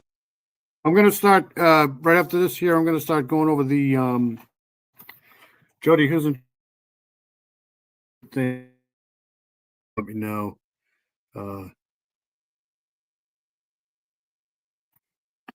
Yeah, it's still very much. Hey, Luis Cuevas, how are you? Good to see you.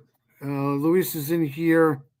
It's always good to have Luis Cuevas in here. Hope you're doing well. Legally from garbage outside Kohlberger's parents' home in Pennsylvania a month after the murders, and said there was a genetic match to the single source of male DNA found on that knife sheath left at the crime scene. Now, the suppression brief arguing that without that DNA, there is no case, no request for his phone records, surveillance of his parents' home, no DNA taken from the garbage out front. They now want that evidence, as well as his phone and Google records, kept from the jury. Kohlberger is accused in the November 2022 quadruple stabbing deaths. Yeah, I'm sorry about the audio stuff. I'm having issues with the internet tonight, I think. But I was going to, right after this, I'm going to start going over the Jody Who's in Truth case. So if you want to come up and discuss that with me, just let me know.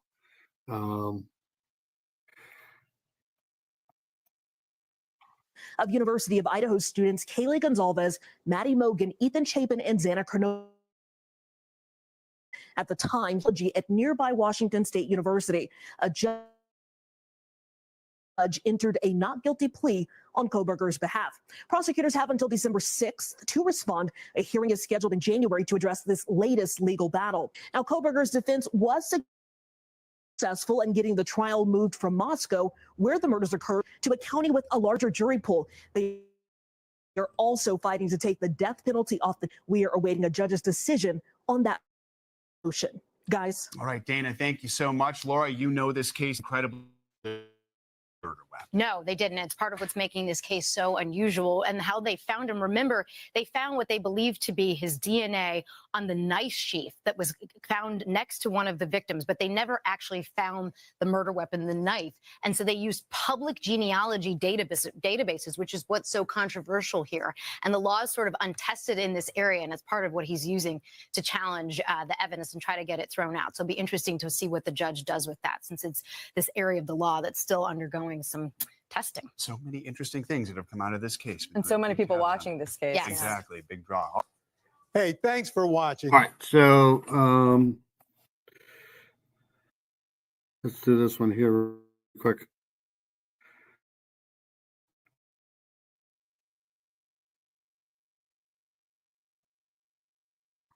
Inmate beds. There's 6 different dorm units, we're told, 4 for men, 2 for women, and they've even got 88 specialized beds for maximum security prisoners. In Moscow, when they would bring Kohberger up to court, it was pretty easy, just up a flight of stairs into the courtroom. But here in Boise, he has quite a bit of drive from the jail to the courthouse. It's about 3.5 miles, 10 to 15 minutes right through town. And this is where Kohberger will go into the courthouse. You can see it's a much bigger courthouse than in Moscow, Idaho. They've got this back entrance. It's a restricted area. You're good people, Miss Barbara. We're so glad that you're here. It was wonderful to meet you. I'm glad I did. Miss Barbara's an awesome person. She just is.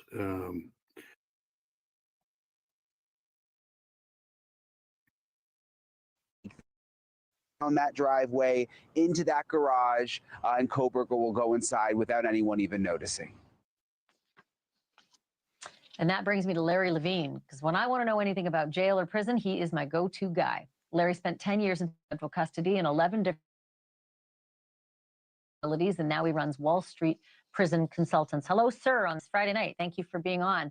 I kept thinking, Larry, about the driving, right? Because for almost 2 years, I don't think Brian Kohberger ever got out of that building. He may have not seen any sky that couldn't be seen inside the prison. Late to the and everything else in between. I'm assuming those kinds of Go right ahead. It'd be awesome, Miranda. field trips are just like manna from heaven for a prisoner like this. I don't know. Some people like to stay in their cell together. Probably in the Latah County Jail, if he needed medical care or treatment, they probably took him out anyway, because in a little facility like that, they don't have the means of treating the inmates. I mean, there was 38 cells at Latah County. There's what, 1,116 cells at Ada County. And the cells in Latah County, that was all the custody levels. You had high, medium, low, and so they have a special housing unit there of 88. And if he needs medical care at Ada, they probably, the jail that size, they've got somebody in there. You know, Ashley, the worst thing when you're in custody is going to court. I mean, at Latah, Here's the deal, right? If anybody's ever been to a prison or any type of a jail situation, you're dealing with the most, it's almost like a daycare center. I mean, you can't trust anybody. Nobody can trust you. People will literally stab you in the back while they're looking at your face. It's just so, it's like a daycare for adults. You just can't, there's no such thing as Everybody always feels like they're being mistreated. Everybody's innocent. Nobody did anything. Everybody finds God. It's just so. It's just prisons and jails, and just be a prison guard or a prison official or anybody that handles it's absolute hell. Woke him up in the Why? morning or whenever. They brought him upstairs. Done deal. But when you go in a real facility, you go to court, they wake you up at dark 30. They're not just taking you by yourself. They're taking potentially, I mean, the purpose of a county jail is for the court system to hold people. And I mean, you have sentenced people there that are serving on, they move a lot of people and it takes a lot of time. Thank you so much, Barbara Hall. You're so awesome. But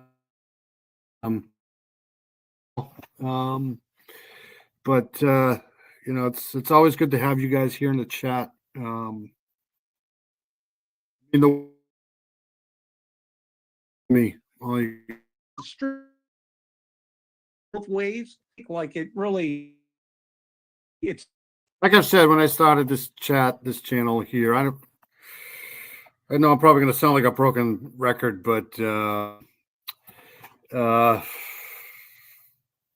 not here for the subscribers. I'm not here for the clicks. I honestly could care less about that stuff. They're for sure being in prison.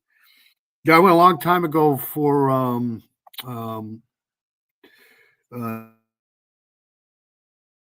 DWI. It's interesting that you say that because while getting up early and getting strip searches and all the rest, that would blow. I can't imagine just missing the world, missing life, missing seeing people's faces, just missing sidewalks and traffic and everything. And I would have thought that that was a real treat just to be able to do something different from the monotony every day. okay. Well, at the little jail, they only had From jail to court. 12 staff members there. So you get to know, these staff get to know you.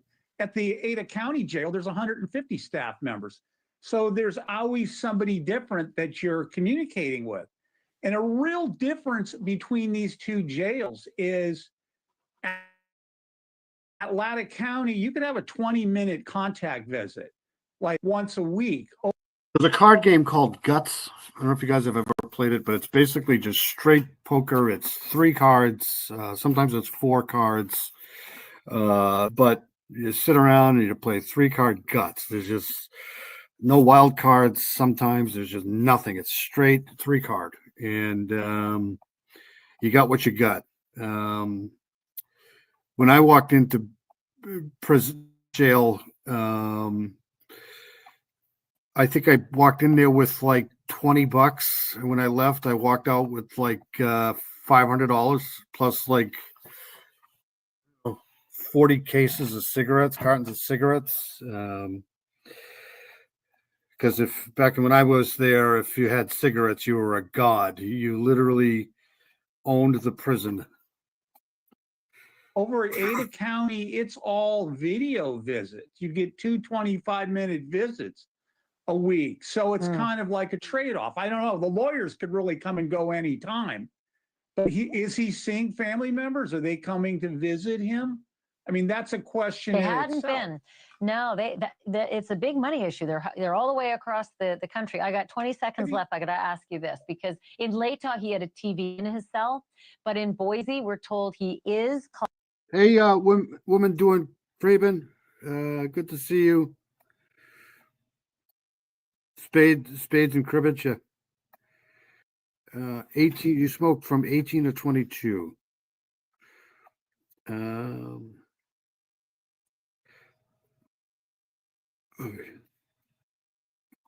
Called housed separately. They don't call it segregation anymore. He's housed separately, doesn't eat with others, only interacts with jail staff, and they give him his special diet. But without a TV in his cell, boy, I would think that's a big change for him and not for the better. I literally had like a posse because I had all the cigarettes. Like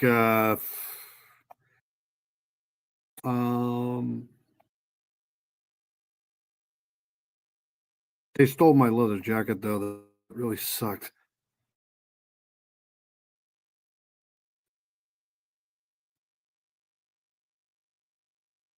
All right, so let's do this here. We'll finish this up here. You live by your radio. They sell you overpriced knockoff Sony Walkmans. You can listen to the local stations. Thanks for watching. Go to joinnn.com. Ping pong was good, was big back then too. Especially if you're a trustee, ping pong was awesome. Yes, we moonlight right here. This is where it's at. This is where all of the entertainment is. All right, so we're going to get into the missing person case of the week. I'm going to, hold on a second. I'm going to do this here.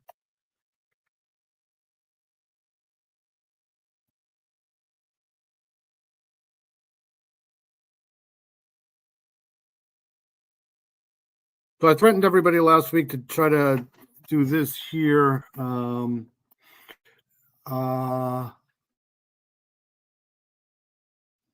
Let's see here. Let me get out of this.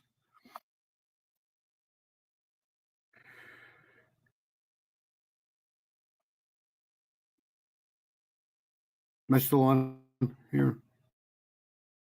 But it's legal here, and she doesn't think so. Whatever. Yeah, but pot should be legal. The fact that pot isn't legal is just ridiculous. All right, so let's get into. Let's play this one first, and then we'll go back a few years. So this is a case that's been out for a long time. It's the case of Jody Huisentruit, and she went missing. She was a news anchor in Iowa, and she went missing a long time, 27 years. This is 29 years ago, I think now. But this one was done 2 years while here.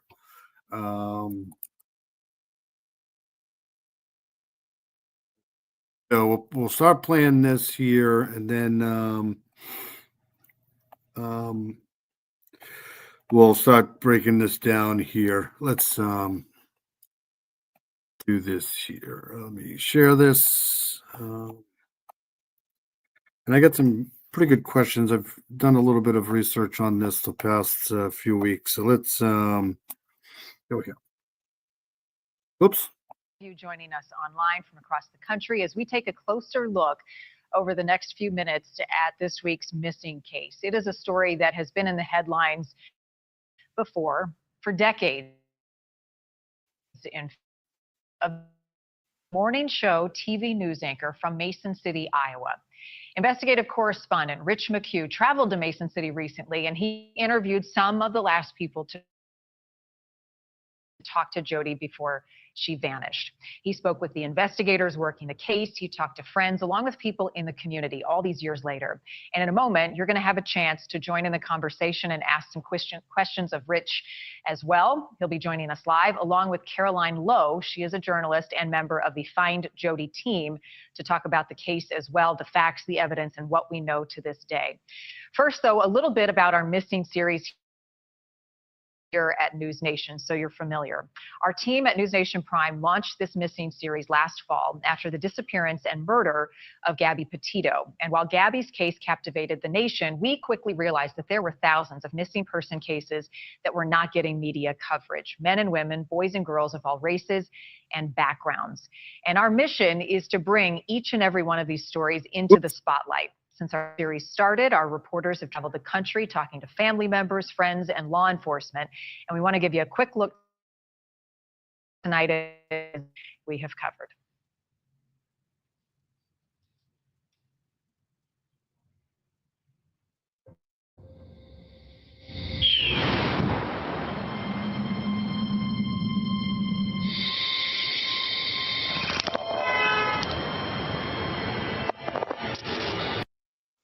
Since Jody, a young journalist, disappeared on her way to work in the early morning hours.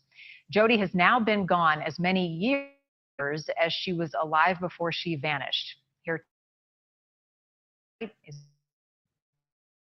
Watching KIMT morning. 1 hour morning time is 6 o'clock. I've got some urgent news to tell you. Thank you so much for joining us. 27-year-old Jody Husentrut had a bright future in TV news. What's your name first? Jody Husentrut. Jody Husentrut. Good. I didn't see you there. Sorry. That's all right. I just got in here. I was having trouble as usual. I'm trying to pull You know me. up all my freaking stuff on this here. If you don't have good internet, that's fine. My internet's been up and down all night tonight too. So No, it's fine as long as y'all can hear me. I can hear you. You can't smoke. Luis Cuevas can't smoke marijuana at all. Yeah, some people can't. I know people who have been allergic to marijuana, and actually seen a guy. He was allergic to marijuana. He took one hit from it and just passed out. He just can't smoke it. How you doing? I'm good. You keeping me up too late. It's past my bedtime. Sorry. No.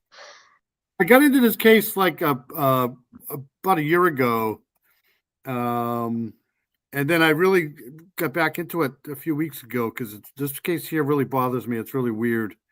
Have you ever? Yeah. You've done a lot on this too. I don't think I've done a video or a live stream, but I mean, I have followed it, read stuff about it.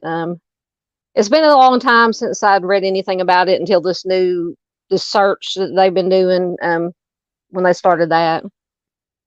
It's Yeah, definitely so strange. Let me do this here. Let me stop this here. Where the hell am I? Right here. Okay, so my friend Southern Gal Dawn. And if anybody else wants to come up, you can. I put the link. I'll put it in there again. Hold on a second. And discuss this here. But let me share this. This is the Wikipedia, anyways. So Jody S. Husentrut. It's kind of like Juicy Fruit, Husentrut. She was an American news anchor for KM. She disappeared in 1995. Was a a colleague that she had overslept. She was constantly late. But that's what I heard anyways. She was late a lot. So she had to be there normally at 4 for the show that started at 6. But she was constantly running late for work, but she'd always kind of make it there in time. There were signs of a struggle outside of her apartment. Husentrut was believed to have been abducted. However, extensive. I mean, this is an old case. This is back to 1995, right? So. Yeah, if I remember correctly. So she was. Her father died really when she was young. She studied mass communications. I studied mass communications too in college, so I know about. Went to before she went into her field of media. She was an airline pilot, airline stewardess. She began her broadcast KGAN in Cedar Rapids, Iowa. So that's all her basic. There's more to it than that. I'm just kind of skimming through it. Name here, John and Sice, right? Her friend. I don't think they were dating, right? No, I don't think so. Is that the older coworker?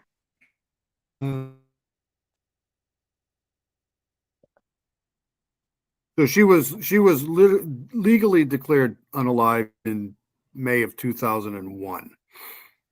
Yes. So they just have never found her. No. So about 4 o'clock in the morning on Tuesday, the producer Amy Coons noticed that Husentrut had failed to report to work as scheduled and called her apartment. preparing to leave for the station. However, by 6 a.m., Huisentruit had still not arrived, so Coons filled in for. So she did the morning show. This lady Coons did the morning show, which starts at about 7. I've gotten conflicting on this here, but that sounds right. Yeah. Because I'll tell you, I've been in news stations, I've been in media stations. It's a shit show. If it's a you gotta do it's I don't know if you've ever been in. It's crazy. Hey, Necessarily Evil, how are you? Good to see you. You remember this as well, Heather? This is a big case. It's been on. I remember hearing about this on, I think it was Dateline. Probably. I know I've read lots of articles about it, but so she, I mean, this case 19 days. So it's been when police arrived at her apartment, I'm going to show the apartments. They found a Mazda Miata. So that's the car right there. Did I share this? Yes, I did. Okay.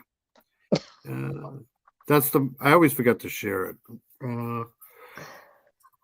So apparently she was planning on buying this car. She hadn't bought it yet. Right? Do you think that's right? yeah, I think so. Like I said, it's been a while since I've went into the details of it, but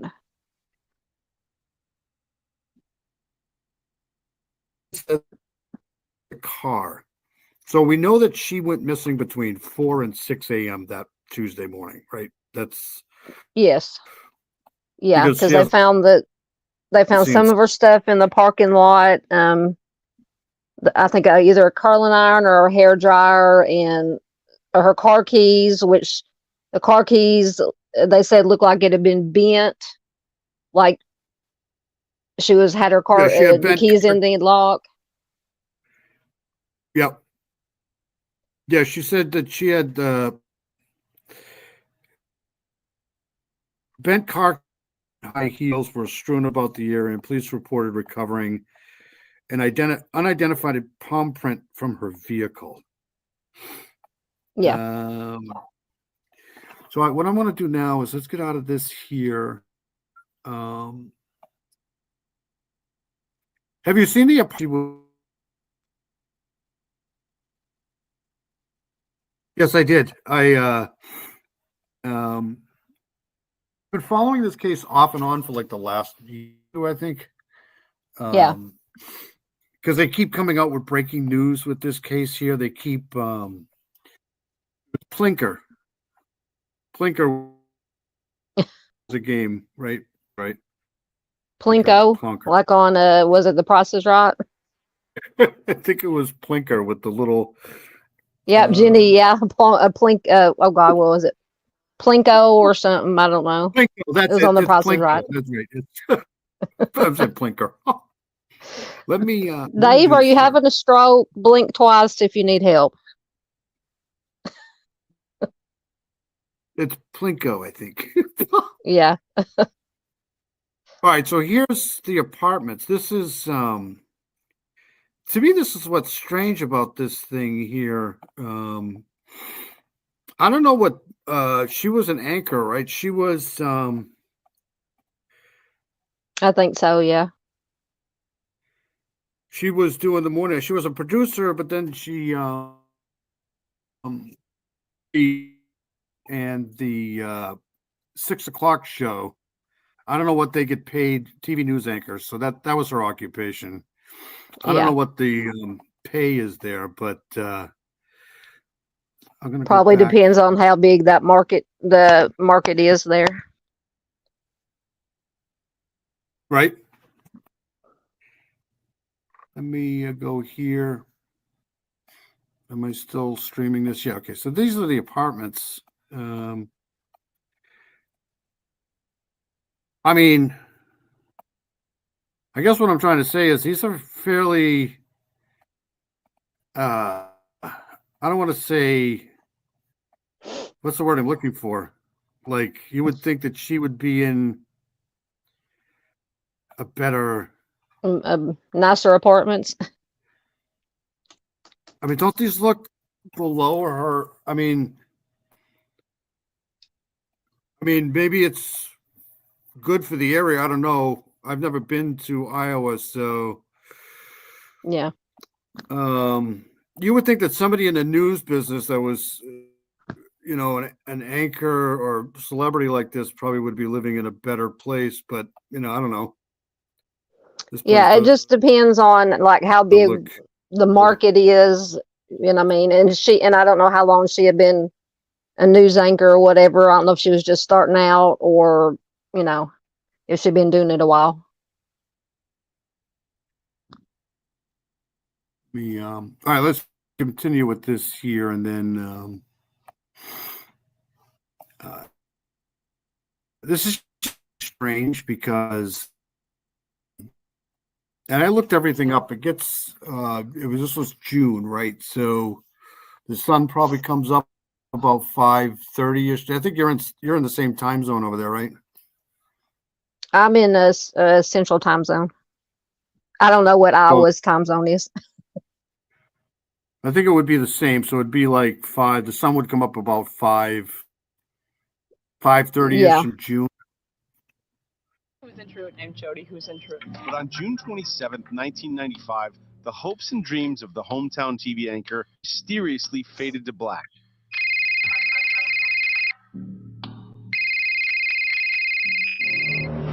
The morning news anchor was due. By 4 a.m., her producer Amy Coons called her. So by 4, she wasn't in. So I called her. Obviously, I'd woken her up. Didn't seem anything out of the. So this is the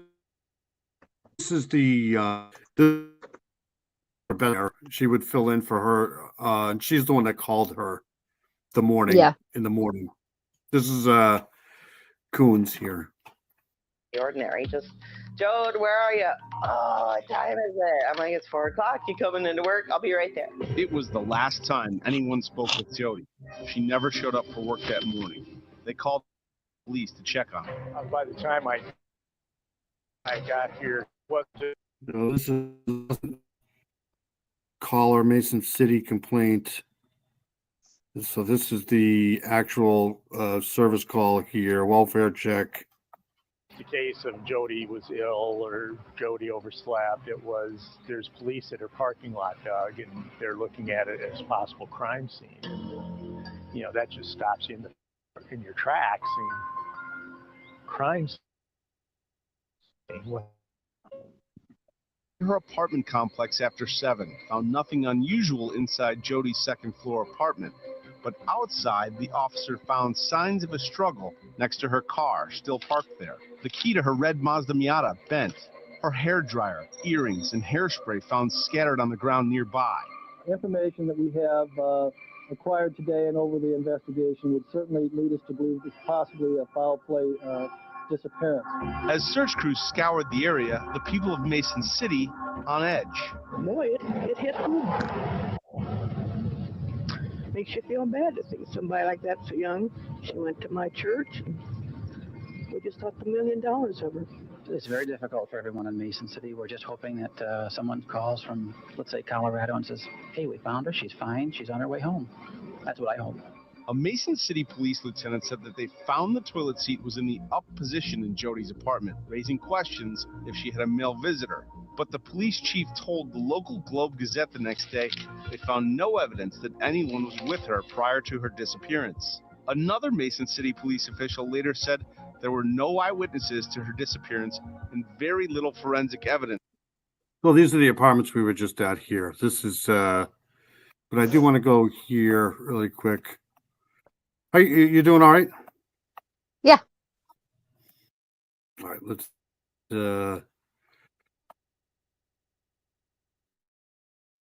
I'm going to open this in maps here. This is Mason City here. She's not from Mason City though. She was from Minnesota, right? Yes. I'm gonna keep this up just did a search somewhere. I think that was in Minnesota. maybe? Yes, and are you talking about this new search they're doing? Yes. Yeah, it's in It could be Snow I Island, know it it's in could be Minnesota. I because can't think of the yeah. name of the city. Let me stop sharing that there. We'll go back to this here.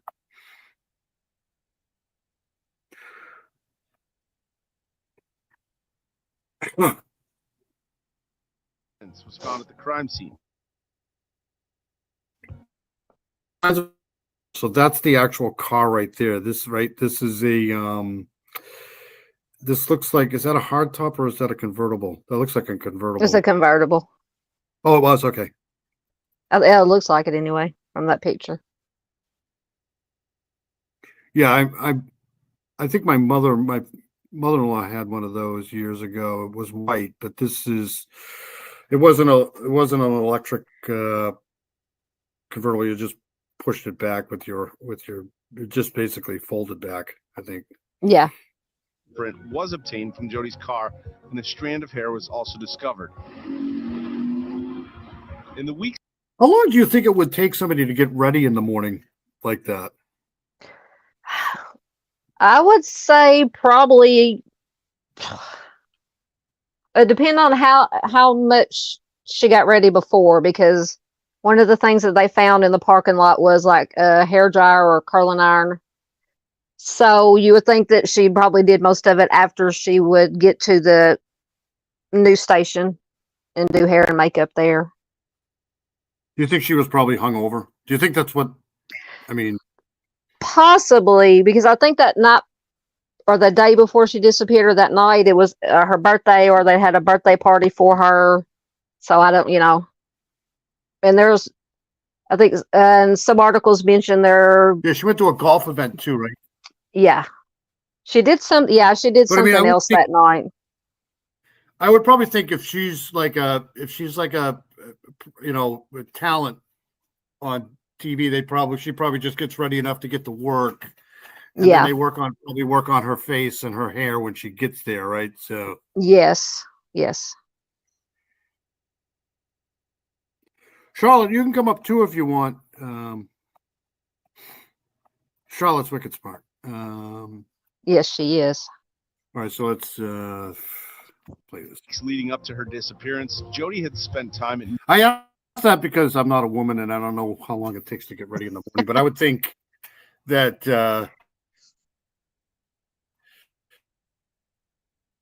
Yeah, I would think, like I said, yeah, they probably did the majority of the hair and makeup once she got there to the studio.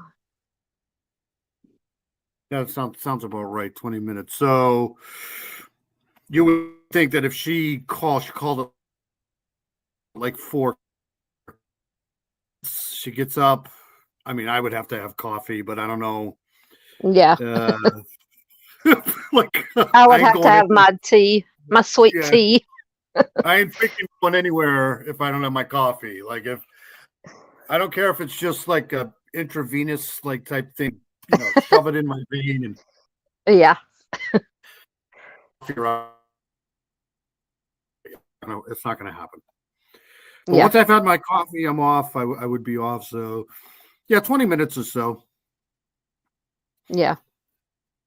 Nearby lakes, boating, and partying with friends. Among them, John Van Cise, a man. So that's that guy right there, John Van Cise.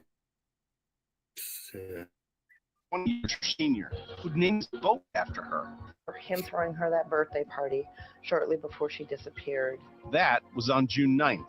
Kuhn says that on the 27th, the morning Jody disappeared, before they even realized she was gone. Are you kidding, Charlotte? We would love to hear your accent. Right? Yes. I was just typing, Miss Charlotte. If y'all can listen to my Southern crap slang, then yours can't be as probably 100 times better than mine is. I'm an accent guy, so if you got an accent, She received a strange call in the newsroom. But the phone rang at 7:20, and I thought, oh my God, I don't have time for this. Picked it up. Hi, is Jody there? No, Jody's not here. Can I ask who's calling? He said, well, where? Do you think that's a little strange that the guy named his boat after her? Is that weird? I mean, they were technically all friends or something like that. Yeah, that would be a little bit weird. I don't think he did it. That's just me, but he could have. Yeah. Where's Jody? What's going on? Is she there? Is she sick? What's going on? I'm like, John, I don't know. All I know is she's not here. I gotta go. Click. Later that morning, Jody's friend. See, this is obviously this is not in June. When this, because there's snow on the roof here and snow on the ground. So this was so area than this. I don't know. This just strikes me weird that she was living here. Do you think she was doing drugs or something like that? I don't know. Like I said, it all depends on, how, if she was relatively new to being a news anchor or whatever, and depending on how big the news market was there, about how much she would get paid. So she might not have been getting paid, a whole lot. Yeah, maybe not. I'll have to look that up. Yeah. I would think though that if she was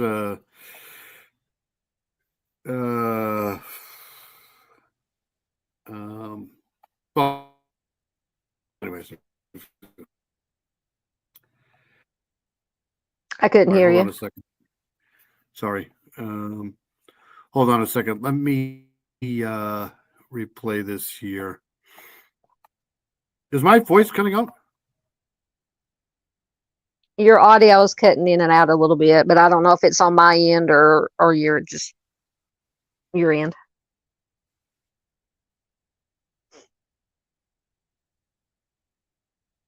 All right, let me go back to this here.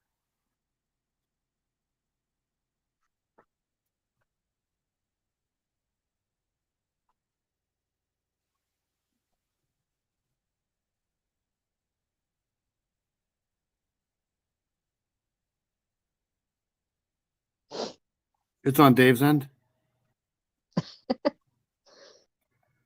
It's not my crappy farm signal this time. Including John Van Cise, arrived at her apartment complex. Police say Van Cise told him he was the last person to see Jody alive, that she had come to his apartment the night before to watch a video of the birthday party he threw her weeks earlier in Clear Lake. Register. He also said police interviewed him and gave him a lie detector test, which he says he passed. I've been in the police station a lot, talking to him. I give him all the information I possibly give. So this is the guy. This is the friend. This is probably the most. They've actually convened a grand jury with this guy. Oh, really? Yeah, they had two times, I think. He's been through the mill. I think he's had like 4 or 5 different polygraphs. He's given his DNA, all of this stuff, but I just don't think he did it. But they did try to convene a grand jury with this guy here, but he's not well now. He's very ill. Yeah. At night and ask me a couple of questions, no problem. I'll do anything I can to help. Anything I can to help. DCI and the FBI joined the investigation. The focus turned to a man who lived 2 blocks away from KIM-TV, convicted serial rapist Tony Jackson, and another convicted sex offender, Tom Korskadin. Mason City Police interviewed both men, both denied involvement, and were later ruled out by police. It also raised new questions about a... Have you ever heard of the I-70 killer? Yes. Oh, yeah. I haven't studied up on it, but I've heard of them. Yeah. They never caught him. I don't think so. No. Have a good night, buddy. Night, Dean. Before, no, the I-70, the I-70 guy. He was responsible, saying he's responsible for like 4 or 5 different unalivings. One in Texas, I think, one in Kentucky, Missouri. Forget where the other one, but it's basically along the I-70. Yeah, the I-70 corridor. Yeah. Good night, buddy. All right. Police report Jody filed the year before she did, followed by a man. Jody was never found, and no one has ever been charged in her disappearance. Is it safe to say this is a homicide investigation? We still have it classified as a missing persons case, and until there's evidence that would point us in a different direction, that's the angle that we work from. All right, what I want to do now is I want to go to a newer one. So hold on a second here. Let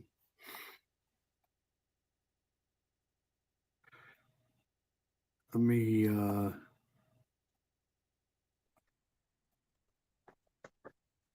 I'm going to go to this one right here. This is this is the one I want right here.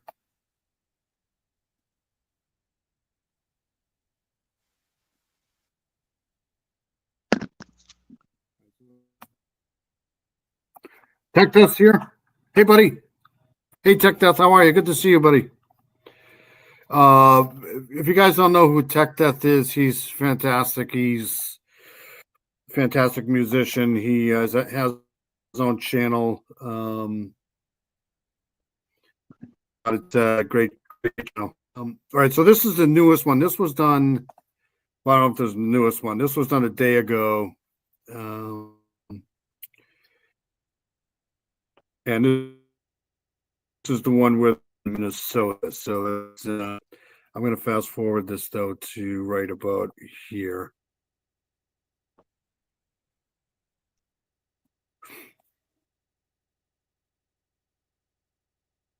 Eastern Europe. Ryan Borgwart was reported missing in August after not returning home from a trip to the lake. Investigators now have found deleted plans on his laptop that include photos and his passport, funds moved into a foreign bank account, and communication with a woman believed to be from Uzbekistan. Investigators also say he reportedly took out a $375. Is that the strangest case you've ever heard of in your life? I know, the kayaker guy. I know, it's crazy. How would somebody how would somebody ever think they would get away with that? Right? That's just so dumb. I know. And why go to Uzbekistan? Nothing against Uzbekistan. I've never been there, but I mean, come on. This is what I'm talking about. Sometimes it's really good that people are this stupid because, you know, I mean, to go through all of this, like you would have had to have like seen red flags yourself. Like, what happens if they find out that I'm not dead? Right? Like, exactly. Stupid people. Yeah, it's like Miss Barbara said earlier, idiots. Yeah, he better hope he's dead because oh yeah, if you find him, he's gonna have to be he'll be unalived really quick.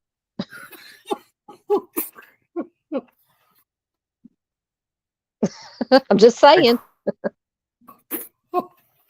Before he disappeared, officials suspect he is still alive and now in Europe. Now to this week's featured case, Jody Huisentruit, the morning TV anchor who vanished on her way to work in 1995.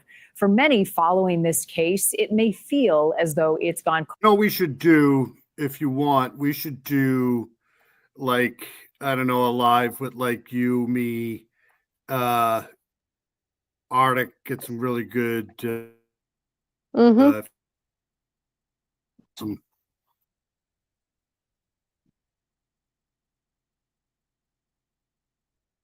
cold, but there are some major new developments, possible leads that have investigators searching a property outside Minneapolis. Jody's case is one that we have covered extensively in our Missing series, and here now with more.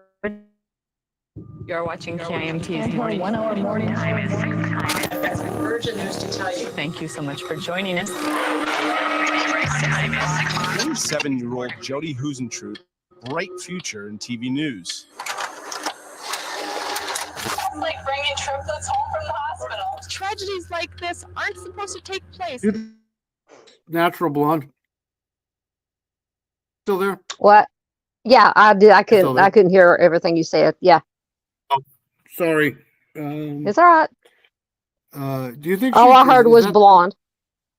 Do you think it's a natural blonde here? If I was to guess, I would say no. Okay. I don't know though, So that would- but That would take a while, right? what?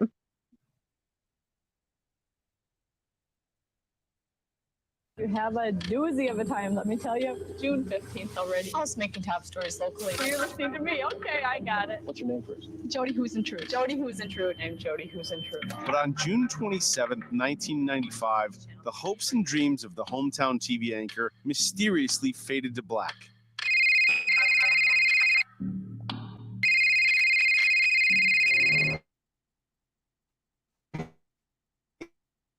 "3:30 a.m. to anchor Daybreak. By 4 a.m., her producer Amy Coons called her. So by 4, she wasn't in. So I called her. Obviously, I'd woken her up. Didn't seem anything out of the ordinary. Just, Jode, where are you? Oh, what time is it? I'm like, it's 4 o'clock. See, that's so she was sleeping. Yeah, She said that, right? Like, yeah. She was like totally out sleeping when she got the phone, or when she got the phone call. You coming into work? I'll be right there. It was the last time anyone spoke with Jody.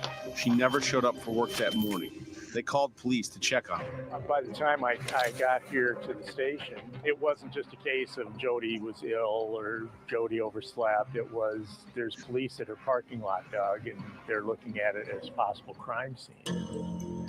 You know, that just stops you in your tracks. And crime scene, what the heck? Mason City Police said they arrived at her apartment complex after 7, found nothing unusual inside Jody's second-floor apartment. But outside, the officer found signs of a struggle. so except for the toilet seat, right? Is that what you heard too? What, that the toilet seat was up? Yeah, Yeah. yeah, So that would be a little strange. yeah. And because I think she lived by herself. So unless, I mean, I'm sure she had male friends, and that's been one of the questions is, did she have a male friend over that night because of the toilet seat being up?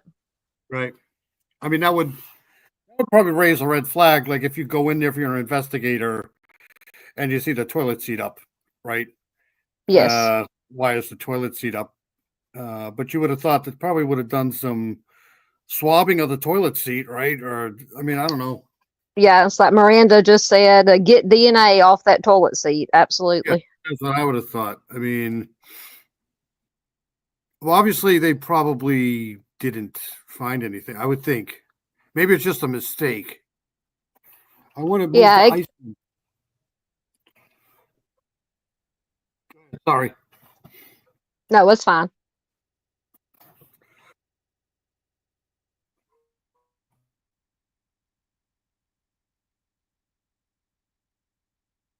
You want to move to Iceland, but the rules are you have to marry someone, go to school, or be offered a job. Oh my God, why would you want to move to Iceland?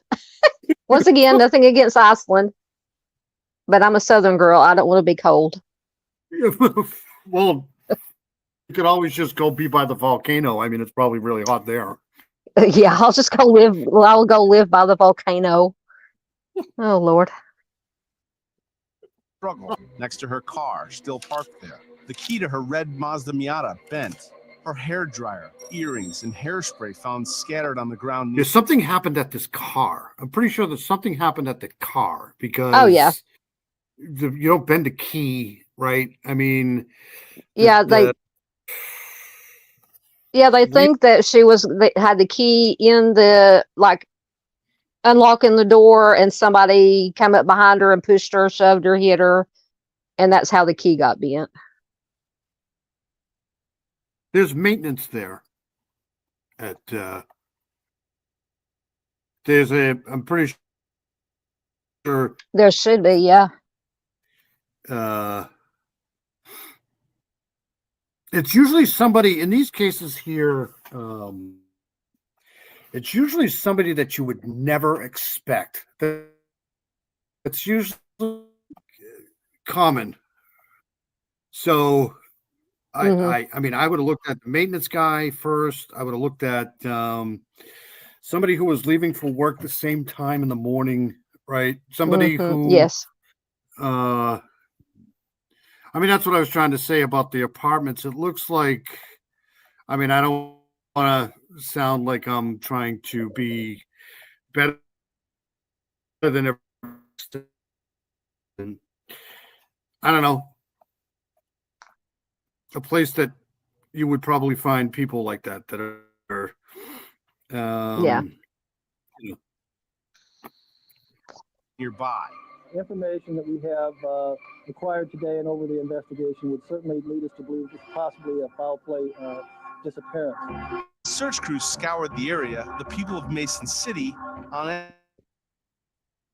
Boy, it makes you feel bad to see somebody like that so young. She went to my church. We just thought $1 million of her. It's very difficult for everyone in Mason City. We're just hoping that someone calls from, let's say, Colorado and says, hey, we found her. She's fine. She's on her way home. That's what I hope. A Mason City police lieutenant said that they found the toilet seat was in the up position in Jody's apartment, raising questions from a male visitor. But the police say anyone prior to her disappearance. Another Mason City police official later said there were no eyewitnesses to her disappearance and very little forensic evidence was found at the crime scene.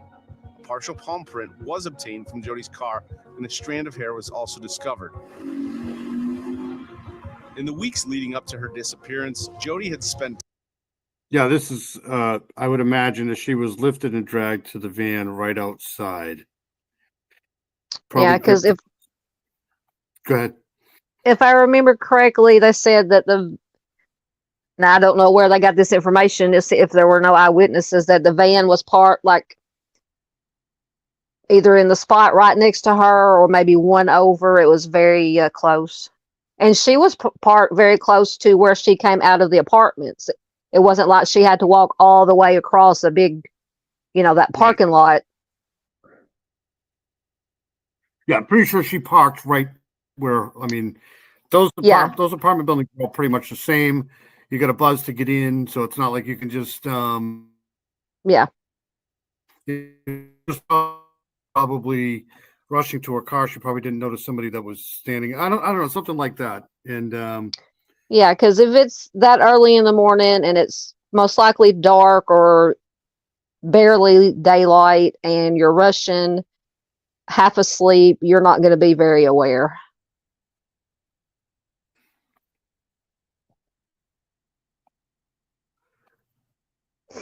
I think she was hold on a second. She was 5.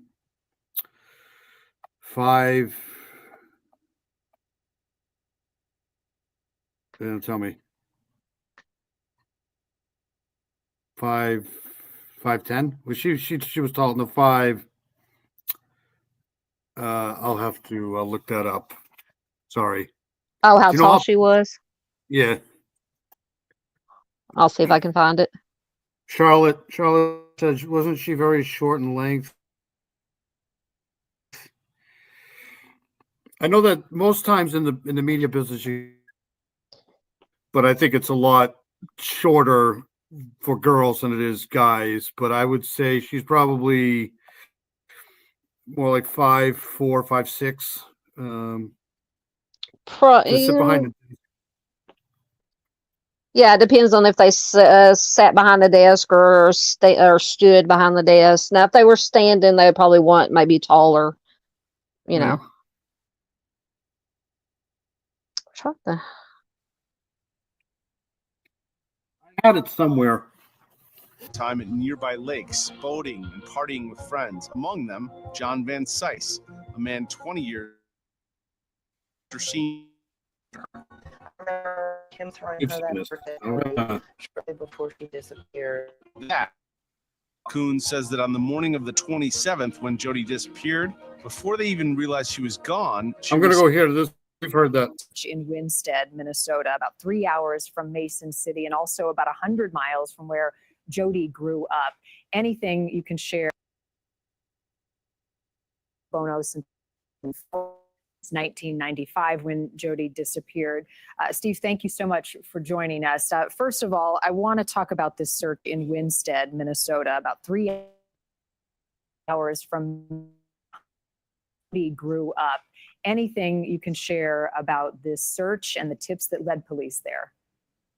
Well, yes, I can tell you that actually this is one of dozens of tips that have been followed up on that did not get public publicity, if you will. And I think the fact that this one got. So that's Winstead is almost 3 hours away from Mason City for those who are counting. That's far. That site that Yeah. they were from. I think she's from Minnesota. So that, I mean, that would make a little sense if it was some creeper that was following her around. I just don't think that's possible. Like if she was taken, I don't know, maybe it's possible.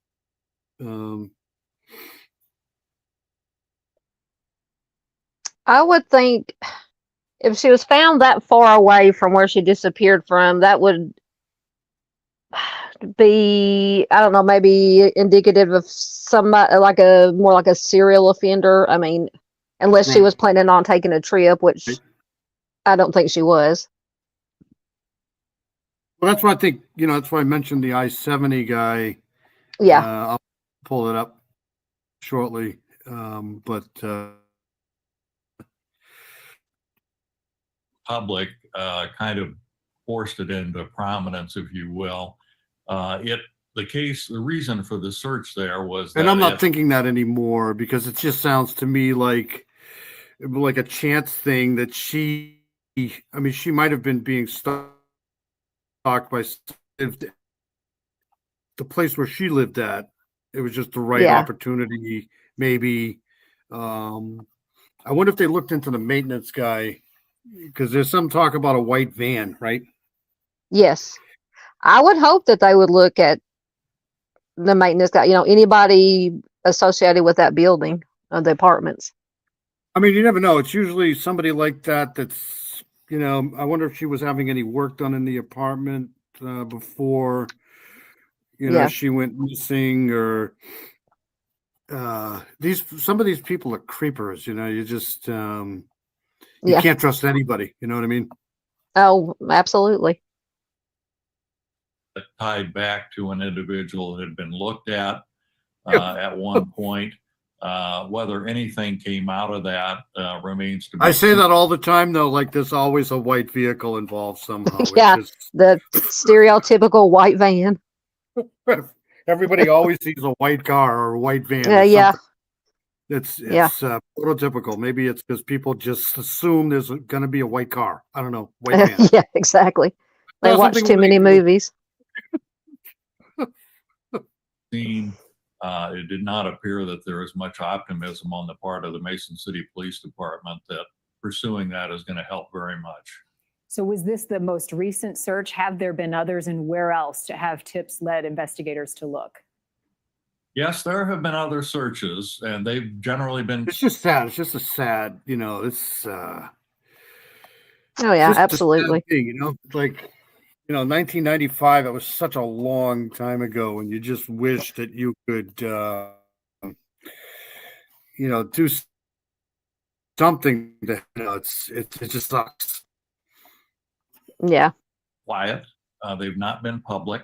There have been, in addition to official searches, there have been some private searches, which I've been a party to. I have direct focus has been within a 26-mile radius of the key apartments where Jody lived, based on It's always good to have Southern Gal up here because she's so much smarter than I am. So she kind of keeps Oh, me in line. please stop. You're a kinda smart guy, Dave. She kind of keeps me in line from going crazy.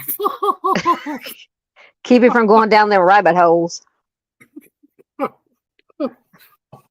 Because now that I know how both your minds work, there's only one mind working here. Trust me. Oh my God. It's 2:30 in the morning here. My mind shut down a long time ago.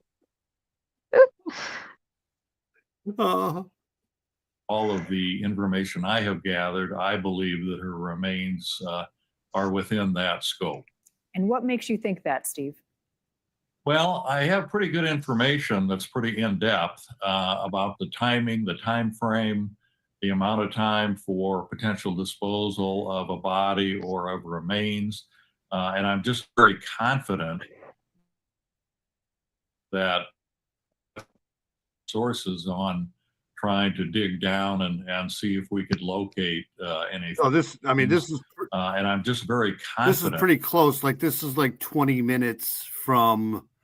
So, you know, it would take her to get there 4:00. She gets ready 4:30.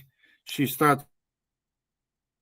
I mean, it's around there, so it's not like she had to really rush to get ready to get there. She's only 20 minutes away, right? So it's not, Yeah.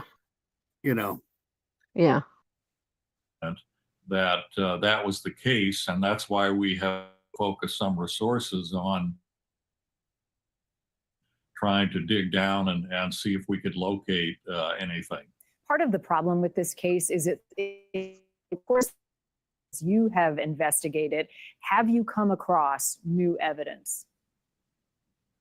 Well, yes, I've continued to find new things about branches on a tree that grow out ever so slowly, and one branch turns into three and into. I mean, this lady right here is going to attract a lot of male attention. She just is. Yeah. She's got that. Oh yeah.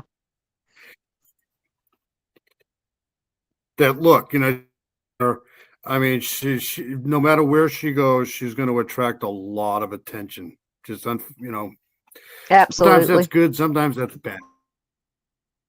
That's true. Especially if you're in the TV business. Yeah, I mean, TV or not, I mean, she's going to be like, especially at 4 or 5 o'clock in the morning, people are going to start, you know, noticing her. You know, Yeah. and I'm telling you, if it was me, I would have talked to. I'm pretty sure they did. Every single person that was in that apartment building, running background checks. I wonder if they compared that palm print or partial palm print to, can you match palm prints like you can fingerprints? You can if you get a good one. Yep, absolutely. But we'd have to ask Mr. Steve about that. But That's true. We need Mr. Steve. Let's wake him up right now. yeah, call him. He's probably up. He's probably dragging. That's true. I don't think he sleeps much. He's probably dragging Mrs. Steve around. And He's dragging around out in the woods somewhere right now. 5 and into 10. And I do not necessarily solicited, by the way. I've encouraged people with tips to contact one source, and that's the Mason City Police Department, because I think that's where the tips will. People do reach out to me, and they often express concern that they do not have confidence or trust in local authorities. And so I do log and follow up on all of those points along the way. Where does that distrust come from, and is it warranted? Well, I think it comes from the very foundation of the case back in '95. There was a lot of speculation around then Chief Schleifer. His wife was the one who like a SA registry offender list. Jenny meant. SO offender list. I would think that they would have one back then, but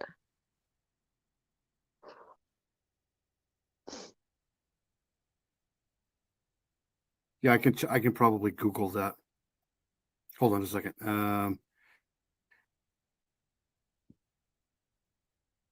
Yes, you can. Different parts of the hands. Yeah, that's what I thought. You can pretty much, depending on how, if you listen to Forensic Files long enough, you can pretty much figure this shit out, right? Exactly.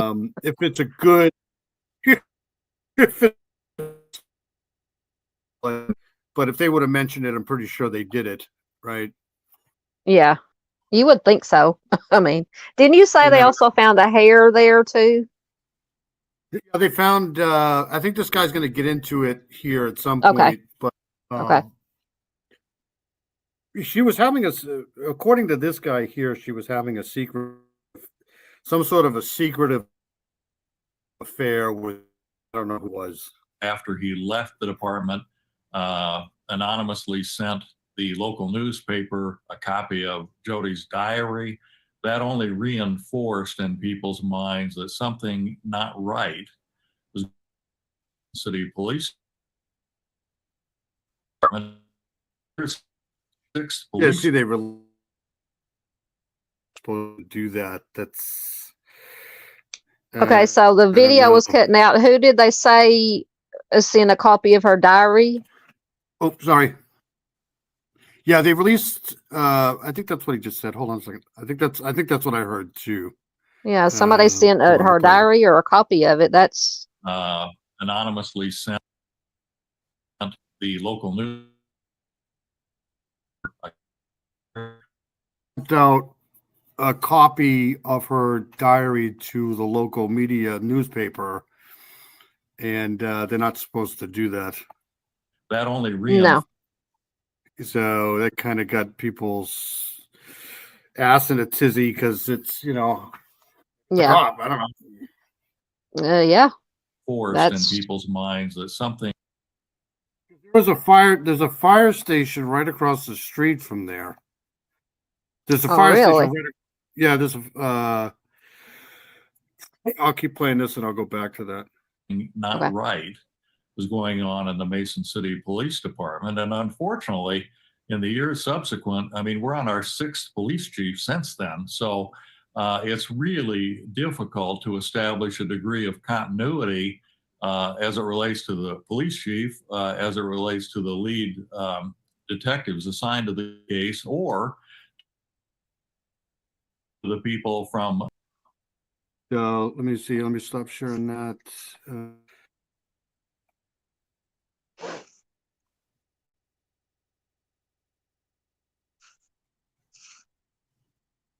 So there's the apartments right here, and right across the street, this is a fire department. Oh, okay. Shows a fire department right here. Hmm. With the big doors here. Yeah. There's all your fire, hmm That's probably a good red flag that this is a fire department here. Yeah, you think? What was your first? That's what we call a clue, Dave. Yeah. He's still awake. Okay. Let's go back to this here.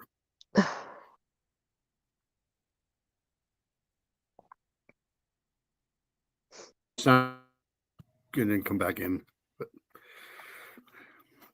The DCI, the state, or FBI. And I've dealt with all of that have touched this case. We have also spoken with local police recently and have reached out to them more recently about some of these developments. How much are you in touch with them, and how much are they open to sharing about the case and particularly this new search?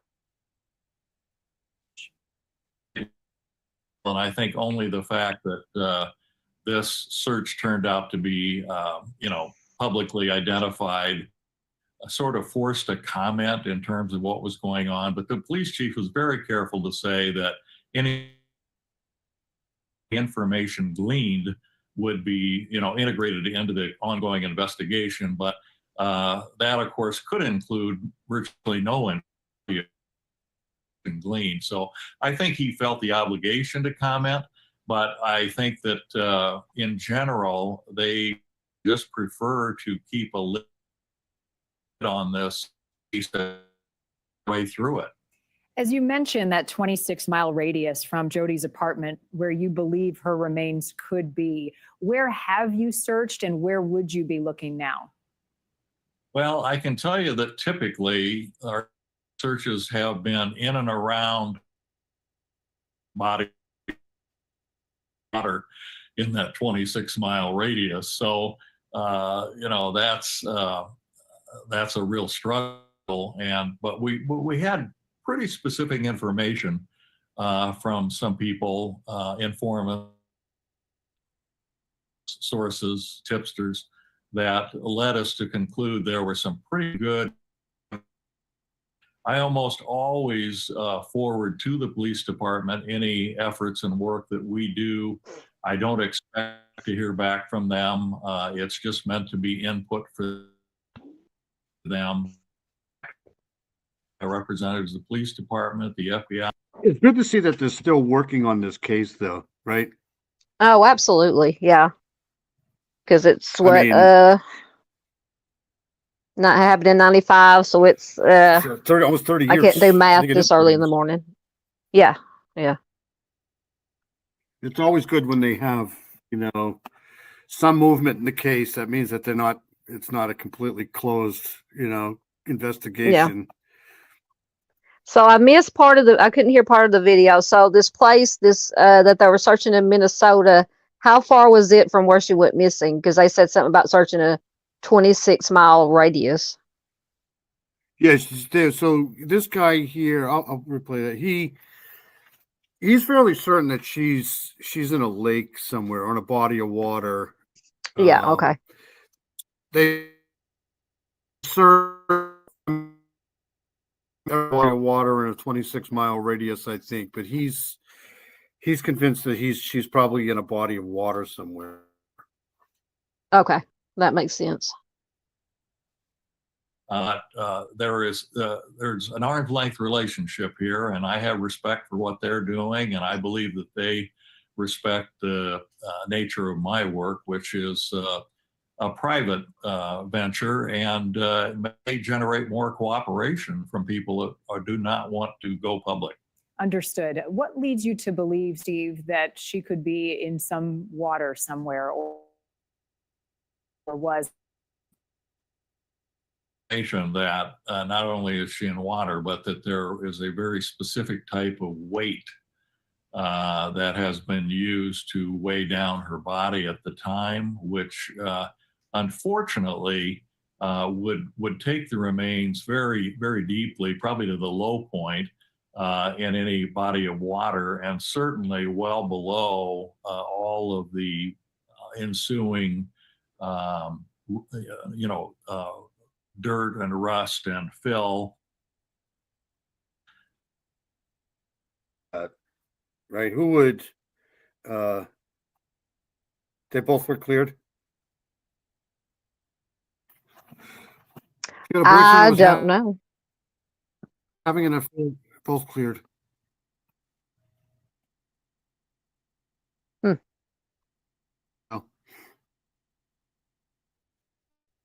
So they think okay, so because I was having trouble hearing, but so they think they got a tip that she was in a body of water, possibly weighted down by something, right? That's what I heard. That's what I think. Yeah. Okay. But I don't know who would do that. Right? Who would? I'm trying to think of who would. I'm assuming. Look, let's just assume she's going to her car. Somebody sneaks up on her and attacks her, and then I don't know, puts her in a body of water. Ends up putting her in a body of water. That would be some sort of an SA type thing. That would be revenge. I don't know what the motive. To me, it would be more, like an SA serial offender kind of thing, a serial predator. Yeah, that's what I'm saying. I think. Yeah. I don't know. It's weird. Fitzhenry, she's got a great channel. Paula's awesome. She's just a fantastic person. Yes, we love Miss I hope you- Paula. Yeah, she's just great. I hope you have a great night. Yeah, that's what I'm thinking. Maybe somebody that was living there at the time was probably not the greatest person in the world, and that's the vibe I'm getting. Yeah, didn't they say or Getting a vibe of, earlier? like, somebody who. Go ahead. Didn't they say in one of the earlier things you played that they had checked out there was a serial or a SO in the area and some kind of other predator type person that they had checked on? I don't think they did. They might have. Okay. I know that. Let me just do this here. Let me get out of this here, and then I pulled this up. I think I did this last week. This guy here. Let me stop this. I won't keep you here all night. We've been here long. Oh, you're This is gonna fine. be a 2-part series for sure for me. Let me just. So this guy here, they've never ID'd this guy here. This guy was, let me just here. There's an unidentified American SKer who is known to have at least killed 6 store clerks in the Midwest in the spring of 1972. But down here you see span of crimes, April 8th to 1992, possibly until 2001. These are the states here: Indiana, Missouri. The difference is all these people, except for the guy, were brunettes. Yeah. But this would fit the timeline. Yeah, absolutely. And I wonder where this guy was living, because he was all over the place. This guy here lived in. He had unalived somebody in Texas. Terre Haute. So he was all over the place. Terre Haute. Terre Haute, Indiana, or yeah. So I don't know. Just one of those things that because I've been following this I-70 guy for a long time. But Yeah. let's get out of that. We'll finish this up, and then you're awesome. I always appreciate when you come on here. Oh, anytime, my friend. All you have to do is ask. Typically gather over time. So I think that does reduce the chances of a successful recovery pretty substantially below. So I switched my cell phone service from Verizon to T-Mobile because Oh, okay. Verizon was just getting way too expensive, and I had to put my younger daughter on a plan. So we went. I Yeah. mean, it's the same, basically the same, but it turned out to be the same price anyway. So I don't know why we did it. But, Yeah. but the dead zones now at night when I go looking for my owls, Yeah. takes me out. So sometimes I have good service, sometimes I don't. So I catch some of your lives, especially on Friday and Mondays. But then I'm out in the boony lands and I don't have any service. So that's why. That's all right. I'm Well, I'm always appreciative of whenever anybody can come be there at the live or watch replay. I'm appreciative of everybody. But I really congratulations for the 1,000 subscribers. You deserve them. Oh. For sure. Thank you. Hey, Jocelyn, You how just- are you? Hey, Jocelyn. Jocelyn's in here. I see that. Jocelyn's awesome. She's been here forever. She's great. Yes, the she ICC has. use that rare gun? Yeah, he had issues, but nobody knows who he was. So it's kind of, until they can catch somebody or, ID the guy, it's really hard to put, even if they suspect him of being responsible. You know what I mean? It's one of those things where, you don't really know until you catch the person. Yeah. 50%. That is very specific, which leads me to my next question for you, Steve. You believe you've narrowed a list of suspects down to 4 people. What more can you share? Well, I can tell you that this has been a process of elimination, and I started with a very broad net and no real, I guess, sort of preconceived notion or even hypothesis about what happened. And so that net was as wide as 23 or 24 people that just needed to be examined. And over time, I've essentially dismissed about 20 of them.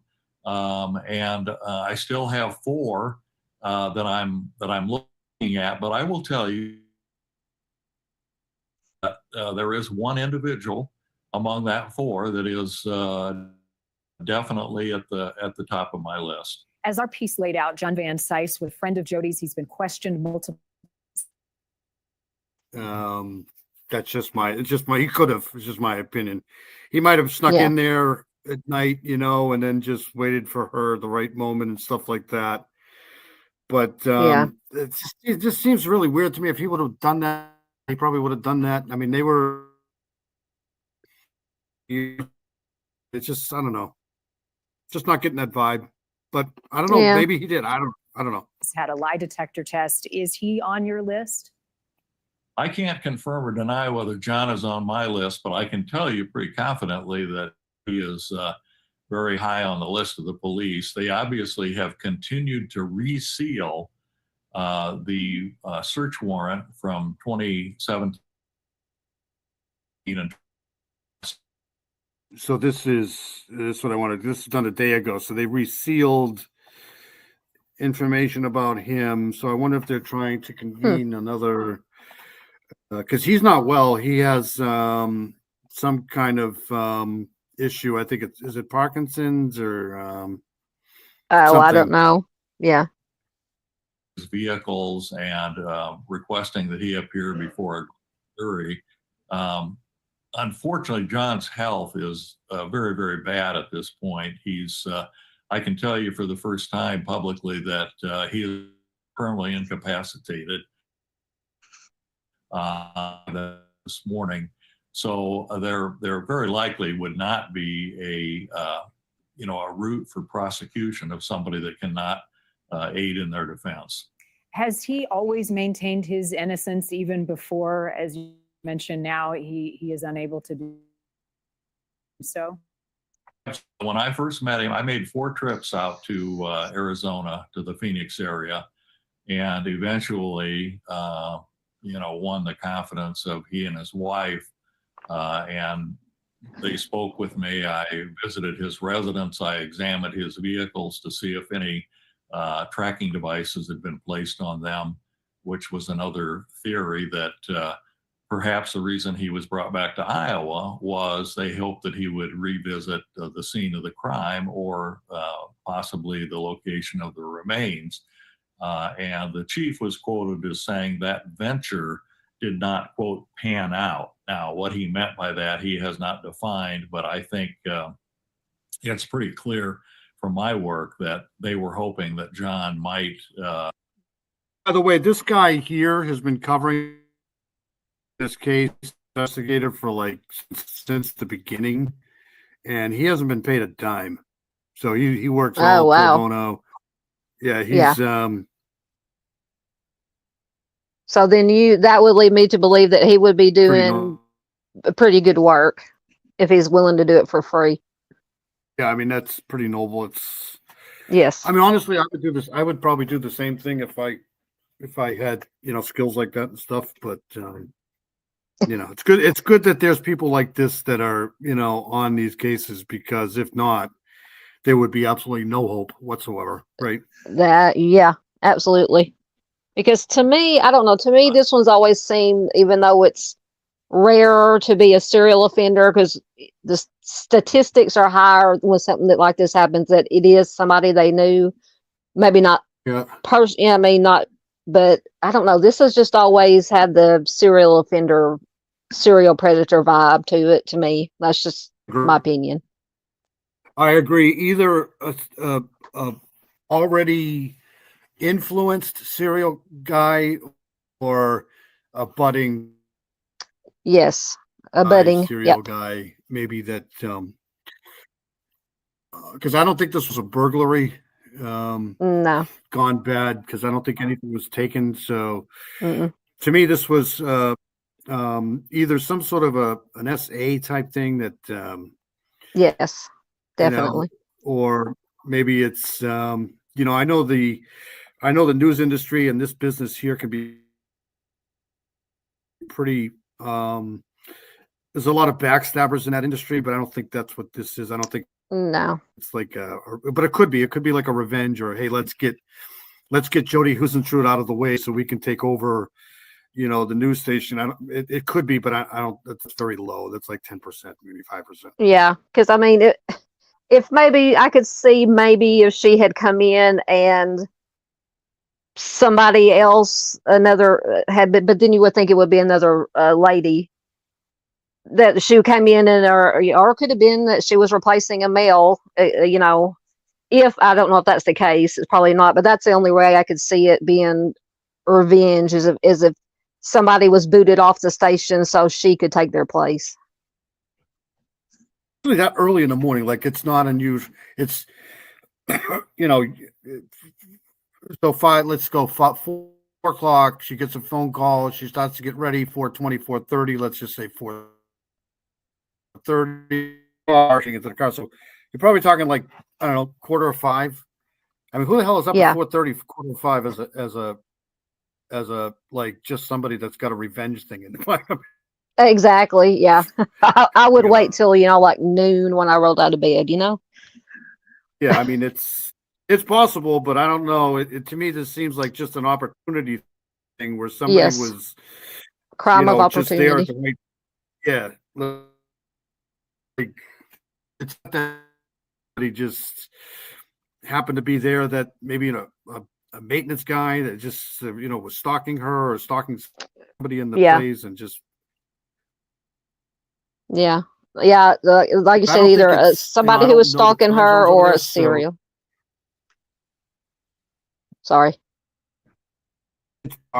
there at even at like 4:45. I don't think it's like all right, I'm gonna stop talking now. No, don't stop talking. Not be able to let go of checking on Talk way too much. the side No, you if he was don't. going to be back in the state of Iowa. Have you ruled him out on your list? Pardon me? Have you ruled John Van Cise out as a possibility? I can't say that I ruled him out. No, so. Okay, I know there's only so much you can share. I'll leave that there for now. You also mentioned, Steve, that there was a secret boyfriend that Jody had somewhere along the lines and may have played a role in this case, just in terms of him being present. What more? So can this you guy tell thinks us? this was a crime of jealousy. It could be. I mean, the possibilities are endless. Yes, no doubt. It's the timing of it, though. The time of the morning. Yeah. Maybe somebody was there with her that night. I mean, it's always possible that somebody was there with her that night, and Yeah. she thought he was gone, so she, went out to go to work, and he attacked her at her car. I don't know. It's just weird. That's a good theory. Yeah.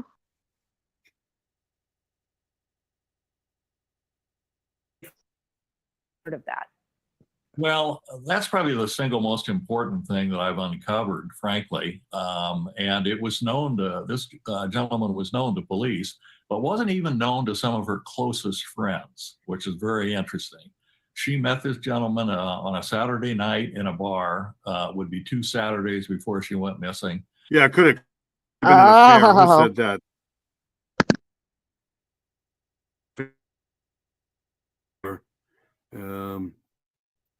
But at 4:30, 4:45 in the morning, maybe white van, maybe. They were together no less than 5 times in person that final 10 days. They had dinner, they played golf, they had drinks out on his patio, they had daily phone contact. I mean, it was a whirlwind relationship, and I can tell you that that was witnessed the beginning of that. Part of why I believe that basically jealousy is the reason for Jody's abduction. I'm not necessarily saying that the individual went there with the intent of abducting her, but he certainly went there with the intent of confronting her. Things did not, whether it was accidental or not, I think that she ended up deceased very quickly. Steve, with all of the investigating that you have done, I know you're in touch with the family. You have their. I mean, it's possible. I don't know, man. It's So they said that she had started dating this guy 2 weeks before she went missing. I'm sorry. Did he say, I couldn't hear some of it. Did they say that she had started dating this guy 2 weeks before she went missing? Yeah, it was like it was a pretty budding relationship, so I'm assuming that it was a couple of weeks. They were playing golf together, they were seen together, kind of. It was yeah, but he also said that not even her good friends knew of this guy. So I mean, it could be this love triangle where she's kind of flirting with this married guy, maybe, and but 2 or 3 weeks. I could see that. 10 days, 5 days, 5 dates. I don't think that would be like a marriage proposal thing where she would say, you got to leave your wife for me type. I don't think it's that long of a relationship, right? Maybe maybe the wife got jealous, I don't know. Yeah. To me, that just doesn't have that vibe to me. Yeah. It doesn't have thing. I don't know. It's for some reason it does, but it could be. I don't know. I'm not an investigator. I have no clue.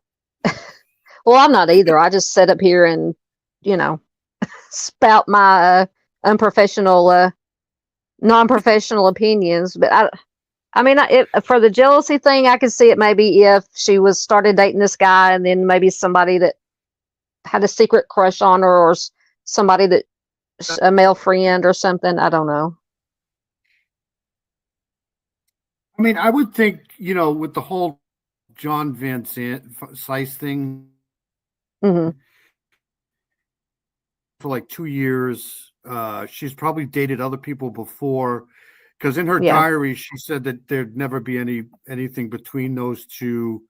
So she must have already pushed him off several different times. Maybe that's it. But, yeah, for him to be that jealous over this guy, I mean, I'm pretty sure she's had other relationships. Yeah. Yeah. Maybe it's possible. It's possible. Thank you, Jenny. I my opinion, like this screams to me of like somebody stalking her in that Yes. apartment building or something like that. Like somebody Yeah. just Yeah. maybe got into her house before, been stalking her for a while. Maybe somebody at the bar that she went to. I don't know, something like that. Yeah. Somebody that maybe she wasn't necessarily friends with, but maybe had just met in passing, or like you said, like a maintenance man or at the bar. Yeah. Yep. That's what it screams like of it. Yeah. I don't know. Because you think that's almost like what do they call that? That's a pay, but that's kind of like rush hour. Like a lot of people are probably going to work, getting ready for work anyways at times. Yeah. Black case. Do you believe all these years later that disappearance and who is responsible for it is solvable?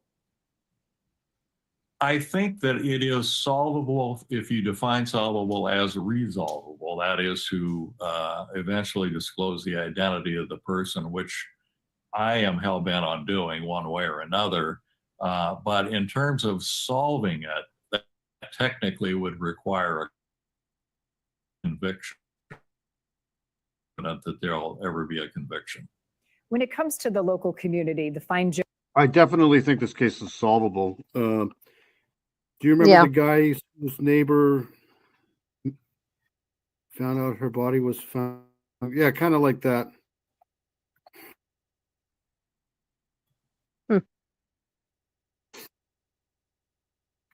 They did find a palm print though, so somebody attacked her at that car. You know what I mean? It's like Yeah, most definitely. Yeah. it's not like they attacked her in her house. They attacked her at the car. So it seems like to me that somebody saw her coming out of her apartment, walking to her car, and just attacked her there. I don't know. It's just Yeah. weird. Yeah, because she was definitely attacked in the parking lot because that's where they found all of her stuff. Yep.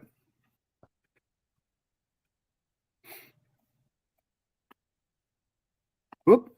boards. How has the small, tight-knit community of Mason City played a 26 miles of her apartment, that there's somebody in that community who knows something?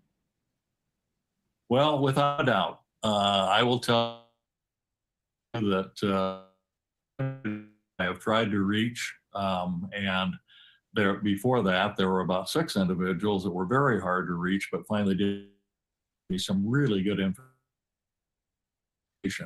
but remain exceptionally quiet. They don't want to talk about anything. I think they have information, but obviously, I mean, I put up a reward that went as high as $100,000 and they didn't come forward. So there's some reason why they felt they can't come forward and disclose information, probably because they would self-implicate themselves. And Yeah, they still stand? To me, that makes sense. Like somebody that was living there at the time, right? Somebody that was living there at the time and just is, you know, like creeper type guy, and he was getting ready to go to work. It was like this opportunity of, you know, she just was an opportunity that couldn't be in it. He grabs her, pulls her into his car, takes off, does what he wants with her, and just puts her somewhere, right? Yes. Yeah. The person that he was with probably knows her, and she didn't, because she's probably afraid of the guy. So it's something like that. That could be like, that's what he's talking about. Some witness doesn't want to come forward because she's afraid of what he'll do to her. Or something. See, to me, that seems like one of those type of things. But what the hell? I don't know. No, I think I agree with you. I agree with you. Maybe he could have been even parked right next to her. Who knows? I mean, you know, like, yeah. And then she doesn't notice what's going on around her because she's late for work, and then he just grabs her while she's putting the key in the car door to unlock it. You know. Yeah. Yeah, I think that between, you know, the element of surprise and he fairly close. Yeah. I think if she wouldn't have so much of a struggle, right? Because if you knew the guy probably would have just told her to get, you know, hey, let's go. Well, let's go take a drive, or I'll take you to work, you know, whatever. I don't know. Yeah. No, I think it was just. Now I had increased it to 100,000. Sorry. No, I was just gonna say, I think whoever did it was probably on her before she even knew what happened, and either knocked her out or, you know, and threw her in the van or whatever type of vehicle it was.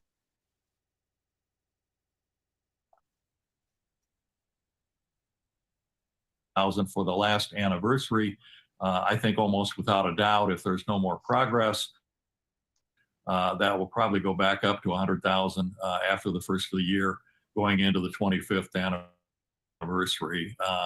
But I'm less confident every day that any amount of money is going to bring resolution. I think it's more likely that someone's conscience is going to get to them, or a deathbed confession or something like that.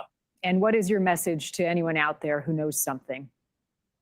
Well, I think I would strongly encourage them to reach out to the Mason City Police Department, because unless the information goes directly to the department or the DC, I suppose the Attorney General's cold case unit, it's probably not going to make its way into any kind of a prosecutorial condition. So for me to get the tip and then work it and pass it along, I think is less desirable than police hearing firsthand and potentially having the county attorney, who's an elected position, elected official, who may not be anxious to tackle a prosecution in a case that he knows he may not win.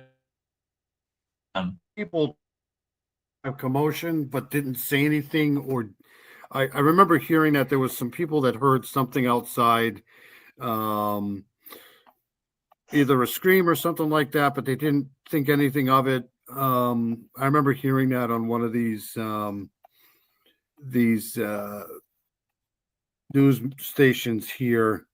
Yeah. But all right, I'm gonna get the hell out of here. I've been here long enough. I've kept you here long enough. He's on her shortly, because I think it's important. But anyways, thank you, Southern. I'm sorry for keeping you up. What time is it? It's 4 o'clock. 3 o'clock my time. It's all right. I'm not going to do anything tomorrow but lay in bed and watch football. Well, there you go. You're so awesome, Southern Gal. Go check out Southern Gal. She's got the greatest channel on the internet, especially for the missing. Her and Arctic Fox are a treasure. They really are. So I thank you for are coming you, in. Dave? Yeah, well, we'll see about that. But I do thank you, Southern Gal. You're awesome. You're welcome, my friend. Anytime. It's my honor. Get some sleep. Oh, I'll try. Not Tell that everybody. Steve Love you guys. Huh? Tell that Steve guy if you see that spider. I'm telling you right now. Oh, don't be talking about spiders. I'm fixing to try to go to sleep and I'm gonna have nightmares. Take care, Southern Gal. I'll see you soon. All right. See ya. See you guys. Love you guys. Hey, I'm gonna get. I want to thank everybody for coming in. I'm gonna get the hell out of here. I've been here over 3 hours. Oh my God, you poor people. Necessarily Evil, you're awesome. Thanks for coming in. You're awesome, Jenny. Thank you for Jenny's awesome. Charlotte, you're fantastic. You can come up anytime you want, Charlotte. If you want to come up, just let me know. Jocelyn, you're great. Thank you so much for coming in. Heather Brown, you're awesome. Heather Brown is a amazing human being. I want to thank Southern Gal for coming in. She's the best, literally. I always thank her for coming up, because if not, it's just me, and that's a little boring. Timothy's Legacy, Miss Barbara, you're awesome. Thank you so much. We're going to get you some justice here pretty soon, hopefully. Miss Barbara's amazing person. Heather Brown's great. Dino is here. Dino's awesome. You guys are all awesome. I'm probably going to miss a lot of people. Women doing, she was here first. She's an amazing person. Miranda Lee was here. I know that. We're going to miss a lot of people. I'm working right. Tech Death Hippie was here. Tech Death is awesome. Go check his channel out. He's great.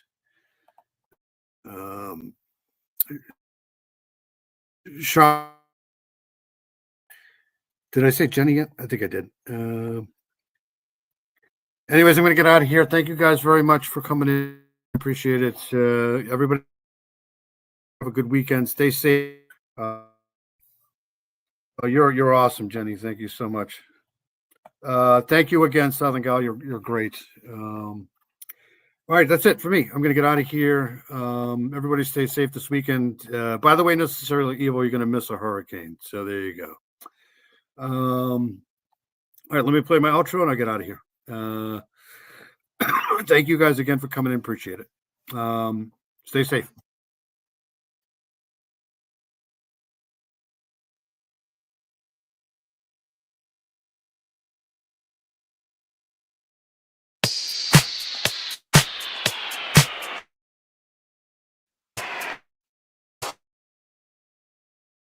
Bye.